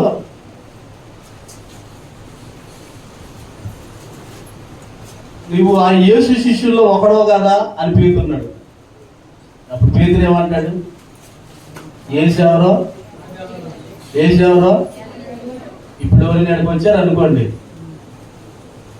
ఎవరి కాళ్ళే గప్చుప్ సాంబార్ బిడ్డలాగా జానబాబాయి గారు ఎవరో నాకు, ఆయన సంఘమే అడవ నాకు. చాలా సింపుల్ అండి. ఇప్పుడు ఎలా ఉన్నారు చెప్పనా, మేము యేసయ్యని నమ్ముకుంటాం, యేసయ్య ప్రార్థన చేస్తాం, యేసయ్య మందిరానికి వస్తాం, మేము అనుకుని అన్ని తీరుతాడు ఆయన, మరి మేము మొక్కుని అని మొక్కులు చెల్లిస్తాడా? చెల్లిస్తేనే వస్తాం, లేకపోతే యేసు ప్రభు వారు ఎక్కడైనా తండ్రి నువ్వు నాకు అది చెల్లించు ఇది చెల్లించు అని ఎక్కడన్నా అడిగాడా? ఆయన ప్రార్థనలో ఆయన గురించి ఏమైనా చేసుకున్నాడా? చేసుకోలే ఎక్కడ. అయితే గెత్సెమనే వనంలో మాత్రం ఒక ప్రార్థన చేస్తాడు, ఏమని, తండ్రి నీ చిత్తమైతే ఈ గిన్నె నా యొద్ద నుండి తొలగి. ఒకవేళ అది కాదని అట్టగి ఉంచుడు ఏం పర్లా. విశ్వాసులో అయిన మనం ఎలా ఉండాలంటే తండ్రి చేయిని విడిచిపెట్టే వారంగా ఉండకూడదు. యెహోవాని విడిచి వేరొకరిని అనుసరిస్తే శ్రమలో విస్తరిస్తాయి. ఎందుకు కుమారుడైన క్రీస్తు శిలువలో వేలాడుతూ ఉన్నప్పుడు తండ్రి అయిన దేవుడు ఆయన చెయ్యిని ఎందుకు విడిచిపెట్టాడంటే రక్షణ కార్యం జరగాలి గనుక, ఒక అగాధం పోడ్చబడాలి. తండ్రికి మనకి ఉన్నటువంటి వ్యత్యాసం అగాధం పోడ్చబడాలి. అసమాధానములు ఉన్న మానవుణ్ణి తండ్రి దగ్గరికి తీసుకొని వెళ్ళి సమాధాన పరచాలి గనుక ఆ సమాధాన పరచుట కొరకు కుమారుడైన క్రీస్తుని తండ్రి అయిన దేవుడు ఆ కుమారుడు యొక్క చేతిని విడిచిపెట్టాడు. అర్థమవుతుందా? పూలమాలకి ఆధారం ఏంటి చెప్పండి? పట్టలు గట్టిగా మంచి పూలమాలకు ఆధారం దారం. ఇప్పుడు ఆ దారమయ్య లేదు అనుకోండి, పూలు ఎట్లా నిలబడతాయా? నిలబడతాయా? నిలబడతాయి. అందుకే యేసు ప్రభువు అంటాడు యోహాను సువార్త 15వ అధ్యాయంలో, నా యందు మీరు నిలిచి ఉండండి, నేను మీ యందు నిలిచి ఉంటాను. ఎవడు నా యందు నిలిచి ఉంటాడో నేను ఎవరి యందు నిలిచి ఉంటానో వాడు బహుగా ఫలిస్తాడు. కష్టం వచ్చిందని ప్రార్థన మానేస్తారా? కరువు వచ్చిందని ప్రార్థన మానేస్తారా? ఇబ్బంది వచ్చిందని దేవుడు దూషిస్తారా? అలా వండుకోడు. అందుకనే తండ్రి మనల్ని విడిచిపెట్టినట్టే ఉంటాడు ఒక్కోసారి, కానీ ఆయన మనల్ని విడువనే. ఒక స్విమ్మింగ్ పూల్లో ఈత నేర్పేటువంటి గురువు గారు ఉన్నాడు. ఏం నేర్పే గురువు చెప్పాలి? అమ్మో నీరసం వచ్చేస్తుంది. ఏం నేర్పే గురువు? ఈతగారు కాదు, ఈత నేర్పే గురువు దగ్గరికి ఇట్లాంటి అవనస్తులు వచ్చారు. గురువుగారు నాకు కూడా ఈత నేర్పా అని అంటాడు. నేర్పుతారు, కానీ నేను చెప్పినట్టు నువ్వు వినాలి, నేను చెప్పినట్టు నువ్వు చెయ్యాలి, నేను చెప్పినట్టు వినాలి, నేను చెప్పినట్టు చెయ్యాలి. నేను చెప్పినట్టు విని నేను చెప్పినట్టు చేస్తేనే నీకు ఈత నేర్పుతా, లేకపోతే కుదరదు. ఎంతని గురువు గారు నేర్పండి వచ్చాడు. గురువు గారు ఇస్తున్నాడు, ఇతగాడికి ఈత నేర్పట్ల వస్తున్నాడు, చూస్తున్నాడు, వెళ్తా ఉన్నాడు. కొద్ది రోజులు వచ్చిన తర్వాత ఈ శిష్యుడి కోపం వచ్చింది. ఏంటి గురువు గారు ఈత నేర్పుతూ అని వస్తే నాకు ఈత నేర్పట్లేదేంటి? నేను రాను అని అలిగాడు. వీడు అలుగుడు ఎట్టుందా అని చెప్పి గురువు గారు జాలిపడి, సరే నేర్పుతాను రా, ముందు నువ్వు నీళ్ళల్లో దిగరా అన్నాడు. అప్పుడు ఈ శిష్యుడు అన్నాడు, అమ్మో నాకు నీళ్ళను చూస్తే, చెప్పండి కొంతమంది భయం, నాకు నీళ్ళను చూస్తే మరి భయం అయ్యోడు ఈత ఎత్తిస్తారా? ఎంత తీసుకుంటావు? నీళ్ళని చూస్తేనే భయం. నీ ఆశ ఎట్టుంది? ఈత భయపడబాకు, నేనున్నాగా గురువు, నేను ఏం కదరా నీళ్ళల్లో దిగు అంటే అంటాడు గురువు గారు, నాకు ధైర్యం చాలే కానీ ముందు నువ్వు దిగు. ఒరే నేను రోజు దిగుతానే ఉన్నా కదరా, నీ ముందే కదరా, మరి నేను ఈత కొడతాను, నాకు ఈత నేర్పేంటి గురువు గారు అని పళ్ళు నూరివావు, గుడ్లు అప్పగించి చూసావు, నేను రాలుపో అని అలిగావు. ఏంట్రా నీతో దిగరా నీళ్ళల్లో కంటే దిగట్లా. చివరికి గురువు గారు ఏం చేశాడంటే రారని పిలిచాడు. ఇక్కడ నిలబడి ఉన్నాడు. ఇట్లా చూసి అమాంతంగా అటు దూసేసాడు నీళ్ళలోకి. ఏం చేశాడు? వామ్మో మా గురువు గారు పెద్ద దుర్మార్గుడు, నన్ను నీళ్ళలోకి తోసేసాడు. ఈత రాని నన్ను నీళ్ళలోకి, ఎంత లోతు నీళ్ళలోకి. వామ్మో నేను సత్యాన్ని రాయడం అనుకొని సగం గుటికీలు మిగుతా, నీళ్లు మిగుతా, చేతులు రెండు పైకెత్తి, గురువుగారు నన్ను రక్షించడు, గురువుగారు నన్ను రక్షించడు, గురువు గారిని కేకలేస్తాడు. గురువు నుంచొని చూస్తున్నాడు. అప్పుడు ఈత కొట్టట్లా. గురువు నాకెందుకు వచ్చిన వాళ్ళని అక్కడ వెళ్తా ఉన్నాడు నడుచుకుంటా. అప్పుడు ఈత కొడతా ఉన్నాడు. గురువు అక్కడ నిలబడి చూస్తా ఉన్నాడు. గబా ఈత కొట్టుకుంటూ పైకి వచ్చేసేసాడు. ఏంటి గురువు గారు నన్ను అలా తోసేసావు, నాకు అసలే ఈత రాదైతే ఏదో నువ్వు చేసిన పని అని అంటే, నిన్ను అలా తొయ్యి బట్టి ఇప్పుడు ఎలా వచ్చావు నా నేలంలో నుంచి అంటే, ఈత కొట్టుకుంటా. దేవుడు కూడా ఏం చేస్తాడంటే ఒక్కొక్కసారి నిన్ను కష్టాల్లోకి తను నెట్టేస్తాడు, తోసేస్తాడు, ఇబ్బంది కొలువులో కాల్ చేస్తామంటాడు. అయ్యో నేను ఎంత ప్రార్థన చేసినా నా ప్రార్థనకి జవాబు రావట్లేదు కదా, దేవుడే నన్ను విడిచిపెట్టేసావా, నాకు ఒక దర్శనం లేదు, నాకు ఒక కళ లేదు, నేను ఒక స్వరం లేదు, నాకు వచ్చిన కష్టాలు ఈ భూమి మీద ఎవరికి రాలేదయ్యా, అయ్యో ఈ కష్టాలు నేను తట్టుకోలేకపోతున్నాను అని అంటే ప్రభు అంటాడు, ఎవడైనా నన్ను వెంబడింపగోరిన ఎడల నా సిలువను ఎత్తుకొని నన్ను ఎత్తుకొని. సిలువ అంటే శ్రమలు. యేసు ప్రభు వారి సిలువలో వేలాడుతూ నా దేవా నన్నేలా, ఆయన చెయ్యి విడవకపోతే ఇక్కడ రక్షణ కార్యం జరగదు. ఆ మాట ఆయన పలికాడు. ఇది 4వ మాట. కాబట్టి మనం ఆయన చెయ్యి విడిచిపెట్టినా ఆయన మన చెయ్యి విడిచేవాడు కాదు. మనకి కొంత శిక్షణ ఇచ్చి ఆయన భక్తి మార్గంలో ఆయన మనల్ని ముందుకు నడిపిస్తాడు. దేవుడు మరి మనము 5వ మాట వివరించుకుందాం. ఏం చెప్తున్నాడు ఇక్కడ ప్రభువారు? సమస్తమును సమాప్తమైంది కాబట్టి యేసు ఎరిగి లేఖనము నెరవేర్చిన ప్రకారం నేను డబ్బు గురించున్నాను. దేవుడి స్తోత్రం. ఈ సమయంలో దేవాతి దేవుడు కదా, ఇప్పటికే మనకి గొంతులు ఆరిపోతున్నాయి, శరీరం అంతా కొంతమందికి షేక్ వస్తుంది కదా, సమయం ఇచ్చితే మనం బాడీ పట్టుకోదు కదా. కానీ ప్రభువు వారు నిజంగా ఆ సిలువలో అప్పటికే తన దేహంలో ఉన్న వాటర్ అంతా పోయింది, తన దేహంలో ఉన్న బ్లడ్ అంతా పోయింది. అయినప్పటికీ కూడా ఆయన కొర ప్రాణవుతున్నట్టు ఉన్నాడన్నమాట. దేవుని స్తోత్రం. కానీ అక్కడ సిలువలో ఏమో పలుకుతున్నాడంటే, అయ్యా నేను డబ్బు కొని ఉన్నాను కదా, కొంచెం నాకు దాహం కావాలని ప్రభు అడుగుచున్నాడు. దేవుని స్తోత్రం.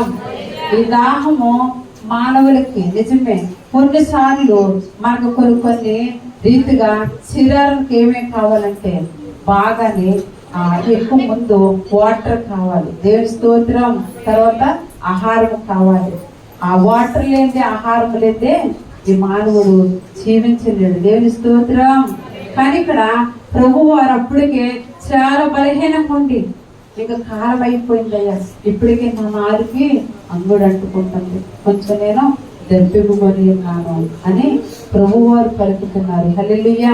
కానీ ఈ మానవులకున్న దెబ్బగా ఏమై ఉన్నదంటే, అలనాడు సమరయ స్త్రీ ఈ లోకంలో తాగటం కొరకు, తన ఇంటి అవసరాల కొరకు ఏ పని చేయాలన్నా, ఏ కాలం మొట్టమొదటి ఇంట్లో పని చేయాలంటే నీళ్ళు కావాలి. ఇప్పుడు మన బట్టలు ఉతకాలనుకోండి, ఏం కావాలి? వాటర్ కావాలి. బాగా మన ఒళ్ళంతా చెమట పట్టింది, ఏం కావాలి? వాటర్ కావాలి. అది ఎందుకు? స్నానం చేయటం కదా. కొన్నిసార్లు ఆహారం లేకపోయినా కొంతసేపు ఉండగలుగుతాం, కానీ దేవుని శుభ్రం చేసుకోవాలంటే వాటర్ కావాలి. కొంచెం ప్రాణం బాగా నిరసించిపోయిన తర్వాత మరి తెప్పరాలంటే వాటర్ కావాలి కదా. ప్రభు వారి ఆ స్థితిలో కూడా వాటర్ కొరకయ్యా నేను దబ్బిపోని అన్నాను అని ప్రభు వారు పలుకుతున్నారు. కానీ సమరయ స్త్రీ కూడా బాగా మధ్యాహ్నం ఎండ వేళ ఎక్కడికి వెళ్ళింది? బావు కాడికి వెళ్ళింది కదా. అమ్మాట చూడండి, 4వ అధ్యాయము, యోహాను సువార్త 4వ అధ్యాయము 9వ వచనం చూస్తారు ఒకసారి. యోహాను సువార్త. ఆ సమరయ స్త్రీ, యూదుడు అయిన నీవు నన్ను దాహముకిమ్మని ఎలా అడుగుచున్నావు? ఆయనతో చెప్పాను, ఏలయనగా యూదులు సమరయులతో చెయ్యరు. అందుకు యేసు దాహముకిమ్మని అడుగుచున్న వాడెవడో అది ఎరిగి ఉంటే ఆయనను అడుగుదు. దేవుని స్తోత్రం. అక్కడ కల్పించి ఆమె మాట్లాడలేదు, ప్రభువారే ఆమెతో మాట్లాడుతున్నాడు. దేవుని స్తోత్రం. ఎలా మాట్లాడుతున్నాడు? మధ్యాహ్నం మాటలు. ఆయన పనివారు ఆయన కూడా ఎక్కడికి వచ్చారు? ఎండ వేళల ఆ సమరయ స్త్రీ దగ్గరికి రావటానికి ఆ సుంకారనే ఊరికి వచ్చిన తర్వాత అక్కడ ప్రభు దాహం ఏమై ఉన్నదంటే, ఈ పాపులమైన ఈ పాపము కొరకు దాహంతో కుట్టుముట్లాడుతున్న వారిని విడుదల చేయాలి. నా దాహం అనే జీవజలము వారికి ఇచ్చి నేను నా కొరకు చేర్చుకోవాలని ప్రభు వారంతా కూడా ఈ మానవుల కొరకు ఏమై ఉన్నాడంటే దెబ్బకొని ఉన్నాడు. దేవుని స్తోత్రం. ఎప్పుడైతే ఆ సమరయ స్త్రీ కాడికి వచ్చాడు, ఆమె మిట్ట మధ్యాహ్నం, ఇప్పుడు సిలువ కూడా ఇప్పుడు ఏం పడ్డాడు? మిట్ట మధ్యాహ్నం. దేవుని స్తోత్రం. కానీ కొంత మనకి ఒత్తిడి తగులుతుంటే వాడిని తట్టుకోలేకపోతున్నాం, వేడికి విక్కిరి విక్కిరైపోతుంది ప్రాణం. కానీ ఆయన అంతా మండు ఎండలో ఉదయం బయలుదేరాడు 7 గంటలకి. దేవుని స్తోత్రం. కానీ మధ్యాహ్నం 3 గంటలకి బ్లడ్ అంతా పోయింది, ఆ నీరంతా కూడా ఆరిపోయినప్పుడు కూడా అంగుడు తను మాట్లాడే ఇంకా శక్తి సరిపోవట్లేదు. కానీ కొంచెం దాహం అంటే కొద్ది నీళ్లు ఇస్తే నా గొంతు కొంచెం మళ్ళీ తెప్పరేంత కొద్ది సమయం ఉన్నది కాబట్టి ఆయన చూస్తున్నాడు. కానీ ఇక్కడికి వచ్చేసరికి ప్రభు వారు కానీ ఆయన దెబ్బకి ఏమై ఉన్నదంటే, ప్రజలందరూ కూడా ఈ సమరేస్తే ఏ దెబ్బ కలిగి ఉన్నదంటే, ఈ లోకమని పాపమనే దెబ్బతో కొంతమంది డబ్బని దెబ్బకుతూ ఉంటారు, కులమని దెబ్బకుతూ ఉంటారు. ఈ పాపాలన్నీ కూడా, ఈ పాపం అనే బతుకంతా కూడా బయటికి పోవాలంటే క్రీస్తునే జీవజలాన్ని మనం కనుక త్రాగితే, ఆ జీవజలాన్ని చేర్చుకుంటే మనం చాలా ఇక అడ్డు మీద ఏ దెబ్బకి ఉండదు. దేవుని స్తోత్రం. ఇక్కడ ఆ సమరయ స్త్రీ పలకరించాడు, మాట్లాడాడు. మాట్లాడిన తర్వాత ఆ మంటంది ఏం చెప్తుంది?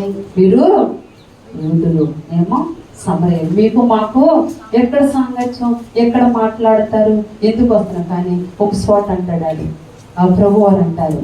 కానీ యెరూషలేము నుండి యెరికో ప్రాంతానికి ఒక మనుషుడు పోతుంటే అక్కడ ఎవరి చేతిలో చిక్కబడ్డాడు?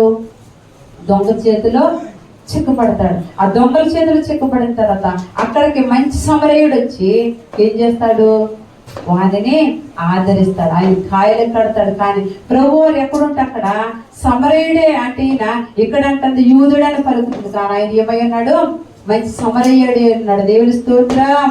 కానీ ఇక్కడ ఆమె పలకరించి మాట్లాడిన తర్వాత ప్రశ్నలు వేసి అసలు ఈయనెవరో నాతో ఎవరు మాట్లాడుతున్నారు కనుక్కోకుండా లొడ ఏం చేస్తుంది, మాట్లాడేసింది. కానీ ప్రభు వారు ఏమంటున్నారమ్మా, నిన్నెవరు అడిగిన వారు ఎవరో నువ్వు కనుక గుర్తిస్తే నాకు కొంచెం మంచినీళ్ళు ఇస్తావు, కానీ నువ్వు ఇచ్చే మంచినీళ్ళు అయితే నేను మళ్ళీ తప్పుకుంటాను, కానీ నేను ఇచ్చే జీవజలాలు అయితే నువ్వు ఎన్నడూ కూడా తప్పుకోను. దేవుని స్తోత్రం.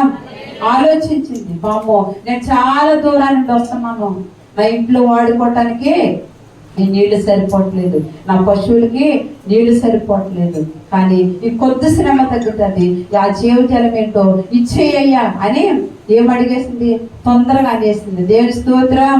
ఆ మాట అన్న తర్వాత మళ్ళీ ఏమంటున్నాడమ్మా, నీ ఇంటికి పోయి నీ పెనుమిటిలో తీసుకురా, నీ భర్తను తీసుకురన్నాడు. అయ్యో నాకు అప్పటికి పెనుమిట్లు లేవే కదా అంటే ఈ లోకరీతిగా తెలివిటి అనుకుంటాం, కానీ విగ్రహారాధన చేసిన వారందరూ కూడా వ్యభిచారం అని చెప్తారు. దేవుని స్తోత్రం. అక్కడ సమరయ స్త్రీలంట ఆ కొండ మీద తెలియనా దేవుడికి మొరికేవారంట. హల్లెలూయా. అందుకనమ్మా ఇప్పుడున్నవాడు కూడా నీ భర్త కాదు, నీకు తెలియకుండా 5 పెనుమిట్లతో నువ్వు కాపురము చేస్తున్నావు. దేవుని స్తోత్రం. ఆ సమరయ స్త్రీ ఒకసారి ఆలోచించింది, అయ్యో నేను మాట్లాడేశాను, కానీ ఈ మాటలని చాలా విచిత్రంగా ఉన్నాయి, ఈయన మెస్సయ్య అనుకుంటా, నిజమే కదా, నేను చేస్తున్నది ఏం చేస్తున్నానో నా చరిత్ర అంతా చెప్తున్నాడని అక్కడ ఏం చేసిందంటే ఆ కొండ అంతా విడిచిపెట్టి ఊళ్ళోకి వెళ్ళింది. దేవుని స్తోత్రం. అంటే పాపమనే కొండను వదిలిపెట్టి ఊళ్ళోకి వెళ్ళి మెస్సయ్య ఇచ్చాడు, మీరు కనుగొందరుగా రండి అని అందరూ కూడా పోగేసుకోవచ్చు. దేవుని స్తోత్రం. జలమలకే బావికి పోతిని, జీవ జలదాత యేసుని చూతిని, జలమలకే బావికి పోతిని, జీవ జలదాత యేసుని చూతిని, మాట్లాడితిని మారిపోతిని, నన్నెరిగితిని నా బ్రతికే అర్పింతిని, మాట్లాడితిని మారిపోతిని, నన్నెరిగితిని నా బ్రతికే అర్పింతిని, జలమలకే బావికి పోతిని, జీవ జలదాత యేసుని చూతిని. హల్లెలూయా. అక్కడ మాట్లాడింది మారిపోయింది, ఊళ్ళోకి వెళ్ళింది, అశుభ్రమైన ఊర్లోకి వెళ్ళి ప్రజలు పిలిచి రావటానికి వచ్చేసరికి కడకి తన కూడా ఎవరు ఆయన శిష్యులు బయటికి వెళ్ళి వస్తూ కూడా ఏం తెస్తున్నారు, ఆహారం తెస్తున్నారు, కొంత నీళ్లు తెస్తున్నారు. అక్కడ ప్రభు వారిని ఆహారం తెచ్చాము, నువ్వు భుజించండి, మీకు తెలియని ఆహారం నా దగ్గర ఉందండి. ఆయన పనివారితో మాట్లాడతాడు. పనివారితో మాట్లాడిన తర్వాత అయ్యో ఆకలేస్తుందని మేము ఊళ్ళోకి వెళ్ళాము, ఇంతలో ఎవరు పెట్టారు ఈయనకి ఆహారము, ఇక్కడెక్కడ కొట్టులు లేవే అని అనుకుంటున్నాను. అప్పుడు అంటాడు, మీకు తెలియని ఆహారం నా దగ్గర ఉంది, నా తండ్రి పంపించిన ప్రకారమే నేను ఈ స్త్రీని రక్షించడమే నాకు ఆహారమై ఉన్నది, జీవజలమై ఉన్నదని చెప్తాడు. దేవుని స్తోత్రం. నా దప్పిగా తీరిపోయింది, కానీ నా తండ్రి దేని కొరకు పంపించాడు, ఆ దప్పికి తీరితే నాకు చాలు, అదే ఆహారం తిన్నట్టు అదే నేను జీవజలం త్రాగునట్టు అంటాడు. దేవుని స్తోత్రం. అల్లెల్లి చూడండి, యోహాను సువార్త 7వ అధ్యాయము 37వ వచనం ఒకసారి చూద్దారా. యోహాను సువార్త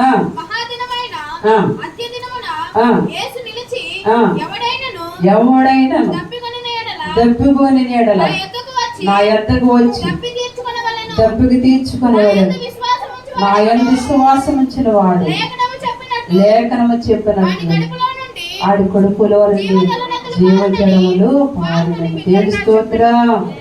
మనం ఇప్పుడు ఏ దప్పు కలిగి ఉండాలంటే ఈ లోకంలో నాశులన్నీ ఆ దప్పులన్నీ నశించుకోవాలి, జీవజలం అనే దెబ్బకు మనకు కావాలి. దేవుని స్తోత్రం, హల్లెలూయా.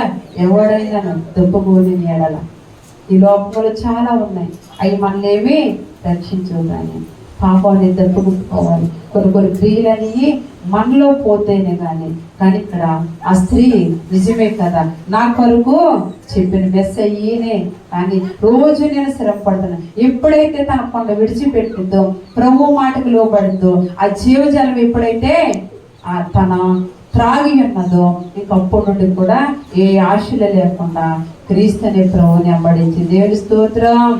ఎవడైనను కదా అని ఇక్కడ ప్రభు మాట్లాడుతున్నాడు. అందుకని మనం ఎప్పుడు కూడా క్రీస్తువు కలిగిన దెబ్బకుండాలి. వాక్యం అనే దెబ్బకు కనుకుంటే మనం ఎప్పుడు కూడా జీవించగలుగుతాం. కొన్నిసార్లు ఆహారం తినకపోయినా గొంతారిపోతే కొంచెం కనుక వాటర్ తాగితే కనుక ప్రాణం ఏం చేస్తుంది? తెప్పరిల్లుతుంది. క్రీస్తు కనుక మనలో ఉంటే, క్రీస్తు అనే జీవజలం ఉంటే, ఆయన రక్తము ద్వారాను నీళ్ల ద్వారా వచ్చిన వాడు. నీరు లేకుండా ఏ మనిషి కూడా సరిగ్గా జీవించలేడు. ఇప్పుడు వాటర్ సరిగ్గా తాగకపోతే మన ఎముకలన్నీ కూడా కిడ్నీ ముందుగా పాడైపోతుంది. దేవుని స్తోత్రం. రక్తము లేకుండా, వాటర్ లేకుండా ఏ మనిషి కూడా బ్రతకలేడు. కానీ ఆయన వాటర్ రూపంలోనే రక్తం రూపంలో ఉన్నాడు. దేవుని స్తోత్రం. ప్రతి మానవులే జీవిస్తున్నాడు. కానీ ఈ లోకరీతిగా ఈ వాక్యం అనే దెబ్బకు కనుక మనం త్రాగుతూ ఉంటే ఎప్పుడు కూడా ఈ లోకం అనే దెబ్బకు మన దగ్గరికి రాదన్నమాట. హల్లెలూయా. సిలువలో ప్రభువు వేలాడుతూ పలికిన మాట 6వ మాట. యోహాను సువార్త 19వ అధ్యాయం 30వ వచనం చదువుతాం. యేసు సమాప్తమైనదని చెప్పి, చాలా అర్థం. సిలువలో వేలాడుతున్న ప్రభు సమాప్తమైనది అని చెప్పాడు. ఇది 6వ మాట. సమాప్తమైనది. ఏ సమాప్తమైనది? ఓకే, ఆయన ఈ భూలోకి ఏ పని వచ్చాడు అంటే, ఏ పని మీద? సరే, నేను టాటా చెప్పేస్తాను. ఆయన ఈ భూలోకానికి ఏ పని మీద వచ్చాడో ఆ పనులన్నీ సమాప్తి చేశాడు. ఓకే, తండ్రిని మహిమపరిచాడు. ఆయన ప్రార్థన ద్వారా అనేక విధాలుగా తండ్రిని మహిమపరిచే పని సమాప్తి చేశాడు. గుర్తుపెట్టుకోండి. రెండవ పని, దైవ రాజ్యాన్ని స్థాపించడానికి వచ్చాడు. దైవ రాజ్యాన్ని స్థాపించాడు. ఆ పని కూడా సమాప్తి చేశాడు. మూడవది, ధర్మశాస్త్రాన్ని నెరవేర్చాడు. ఆయన ఆ పని కూడా సమాప్తి చేశాడు. మత్తయి సువార్త 5:17 అంటాడు, ధర్మశాస్త్రమునైనను ప్రవక్తల వచనమునైనను కొట్టివేయ వచ్చిందని తలంచకుడి. నెరవేర్చటాకే వచ్చా కానీ కొట్టివేయటానికి నేను రాలేదు అన్నాడు. ధర్మశాస్త్రం వలన ఎవరిలో కూడా నీతిమంతుడిగా తీర్పు తీర్చబడలేదు కనుక యేసుక్రీస్తు రక్తము చేతనే నీతిమంతులుగా మనం తీర్పు తీర్చబడ్డాం. దేవుని స్తోత్రం. ఇంకా ఏ సమాప్తం చేశాడు యేసు ప్రభు వారి సిలువలో అంటే, అన్యులతో సహపౌరత్వం ఇచ్చాడు. ఒకప్పుడు ఆరాధన చేసేది ఎవరు అంటే యూదులే, ఇశ్రాయేలీ జనాంగం. తర్వాత సంఘంలోనికి అన్ని జనాలు అందరూ వచ్చేసారు. ఇక్కడ కులతో గోత్రాలు పనిలేదు, మనకి లేదు. మనమంతా దేవుని పిల్లలం. సహపౌరత్వం దాన్ని కూడా దేవుడు చేశాడు, సమాప్తి చేశాడు. ఇంకా ఏం చేశాడు ఆయన సమాప్తి అంటే, తండ్రి ఏ పని ఏదైతే ఇచ్చాడో అవన్నీ సమాప్తి చేసుకుంటూ వచ్చాడు. చివరికి ఏం సమాప్తి చేశాడు అంటే, పాపులను రక్షించడానికి వచ్చాడు, రక్షించాడు. సిలువలో వెళ్తూ ఆయన ప్రాణాన్ని పెట్టి రక్షించాడు. అందుకే సిలువలో ఆయన పలికిన 6వ మాట, అంతా సమాప్తమైంది. ఏం సమాప్తమైంది? తండ్రిని మహిమపరచడం సమాప్తమైంది. ఏం సమాప్తమైంది? మర్చిపోతారు మీరు. తండ్రిని మహిమపరచడం సమాప్తమైంది. రెండోది, దైవరాజ్యం స్థాపించడం సమాప్తమైంది. 3, ధర్మశాస్త్రాన్ని నెరవేర్చడం సమాప్తం అయిపోయింది. తర్వాత అన్యులతో సహపౌరత్వం సమాప్తం అయిపోయింది. పాపులను రక్షించే పని కూడా అంతా సమాప్తం అయిపోయింది. దేవుడి వాక్యం మన వినికిడిలో దీవించుగాక. సమయంలో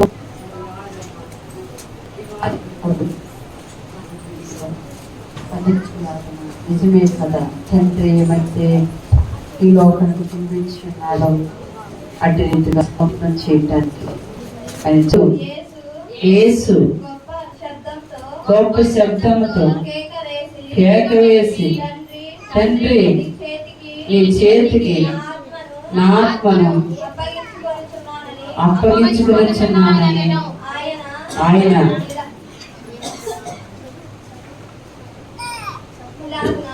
ఇలాగన చెప్పి ప్రాణము విడిచాను. 7వ మాట ప్రభువులో దీవించనుగాక. మీకు స్తోత్రం. లూకాసు వార్త 23వ అధ్యాయం 46వ వచనం.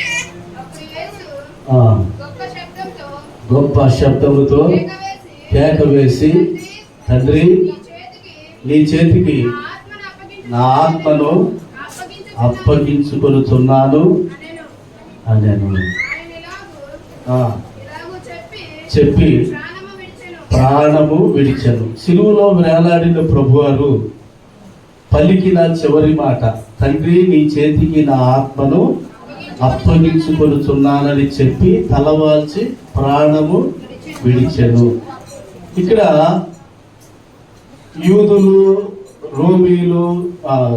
యూదులు పరిసయ్యులు శాస్త్రులు వీళ్ళందరూ ఏమనుకున్నారంటే, యేసుని మేము చంపేశాము, మేము గెలిచాము అని అనుకున్నారు. నిజంగా వాళ్ళు గెలిచారా?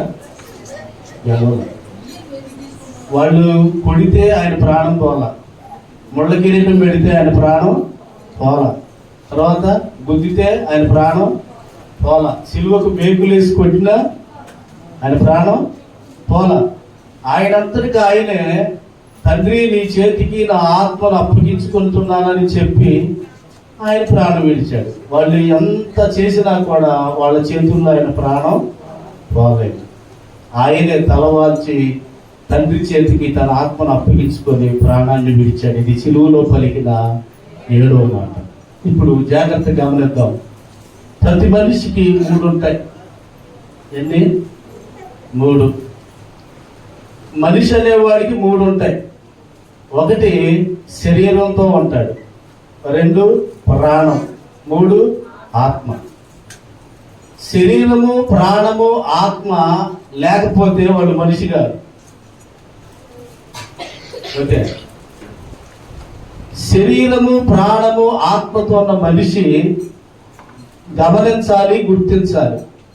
నాకు నేనుగా ఈ లోకంలోనికి రాలేదు, దేవుడు పంపితే నేను వచ్చాను. శరీరం ఎవరిచ్చారు? దేవుడు ఇచ్చాడు. ప్రాణం ఎవరిచ్చారు? దేవుడు ఇచ్చాడు. ఆత్మ ఎవరిచ్చారు? దేవుడు ఇచ్చాడు. ఆత్మ మనలో ఉండబట్టే మనం జీవించగలుగుతున్నాం. ఆత్మ మనలో లేకపోతే మనం జీవించలేము. ప్రాణం పోయింది అనుకోండి, మనం ఏమన్నా మాట్లాడగలమా? చూడగలమా? చెయ్యాలా? ఎత్తగలమా? పరిగెత్తగలమా? ఏమి చేయలేము. కాబట్టి వాక్యం చెబుతుంది, దీపం ఉండగానే ఇల్లు చక్క పెట్టుకో, ప్రాణం ఉండగానే ప్రభువుని నువ్వు నమ్ముకో. వాన రాకడ, మనిషి పోకడ ఎప్పుడో నీకు తెలీదు. నిన్ను పుట్టించిన వాడు, నన్ను పుట్టించిన వాడు, సర్వ మానవాళిని పుట్టించినటువంటి వాడు దేవుడు. కనుక దేవుడు లేకుండా మనం లేము, దేవుడు లేకుండా మనం రాలేదు. దేవుడే మన సృష్టికర్త అయి ఉన్నాడు గనక మన ప్రాణాన్ని దేవునికి ఇవ్వాలి, మన శరీరాన్ని దేవునికి అర్పించాలి. అందుకే పౌలు గారు రాస్తాడు రోమాపత్రిక 12వ అధ్యాయంలో 1 నుంచి త్వరగా. కాబట్టి సహోదరులారా, పరిశుద్ధమును దేవునికి అనుకూలమునైన సజీవ యాగముగా మీ శరీరములను ఆయనకు సమర్పించు కొనుడని. చాలు. సజీవ యాగంగా మన శరీరాన్ని ప్రభువుకి సమర్పించు. పౌలు గారు పానార్పణముగా నేను పోయబడుతున్నాను అంటాడు. శరీరానికి ఆత్మకి ఎప్పుడు విరోధమే, ఫైటింగే. శరీరం ఏవాడదంటే భోంచేయి, పడుకో, సుఖపడు అని చెప్పుద్ది శరీరం. ఇదిగో నువ్వు ఇప్పుడు పగలంతా పనిచేసి అలసిపోయావు కదా, ఎండలో పనిచేసావు కదా, లేకపోతే ఇంట్లో పనిచేసావు కదా, నీ శరీరం అంతా అలసట చెందింది కాబట్టి ఇప్పుడు నువ్వు ఇక విశ్రాంతి తీసుకో అని చెప్పొచ్చు. శరీరమేమో తిను, త్రాగు, సుఖించు అని చెప్పింది. ఆత్మేమో లేదు నువ్వు ప్రార్థించు, వాక్యాన్ని చదువు, దేవునికి మొరపెట్టు, దేవుని చిత్తం నువ్వు చేయమని చెప్పుతుంది. ఇప్పుడు శరీరానికి ఆత్మకి ఎప్పుడూ కూడా వైరమే. కాబట్టి ఆత్మకి మనం ఆహారాన్ని అందించాలి. ఏ ఆహారం? వాక్యం అనే ఆహారాన్ని అందించాలి. ఇక్కడ యేసు ప్రభు వారు శిలువలో వేలాడుతూ, తండ్రి నీ చేతికి నా ఆత్మను అప్పగించుకొనుచున్నానని చెప్పి తలవాల్చి ఆయన ప్రాణము విడిచాడు అన్న మాట మనం చదువుతున్నాం. ఇది శిలువలో ప్రభు పలికిన 7వ మాట, చివరి మాట. చూడండి, సమయం ఎక్కువగా మనకు లేదు. సమయం లేదు. ప్రభు రాకడ అతి సమీపంగా ఉంది. ఇంకా రక్షణ మారు మనసు పొందనటువంటి వాళ్ళు ఇప్పుడే మిక్కిలి అనుకూలమైనటువంటి సమయం. ఇంత గొప్ప రక్షణను మనము నిర్లక్ష్యము చేసిన ఎడల ఎలాగూ మనము తప్పించుకుందాము. బుద్ధిమంతుడైతే చూడండి, క్రిందనున్న పాతాళమును తప్పించుకొనవలనని బుద్ధిమంతుడు పరమునకు పోయే మార్గానికి పరిగెత్తుకుని వెళ్తాడంట.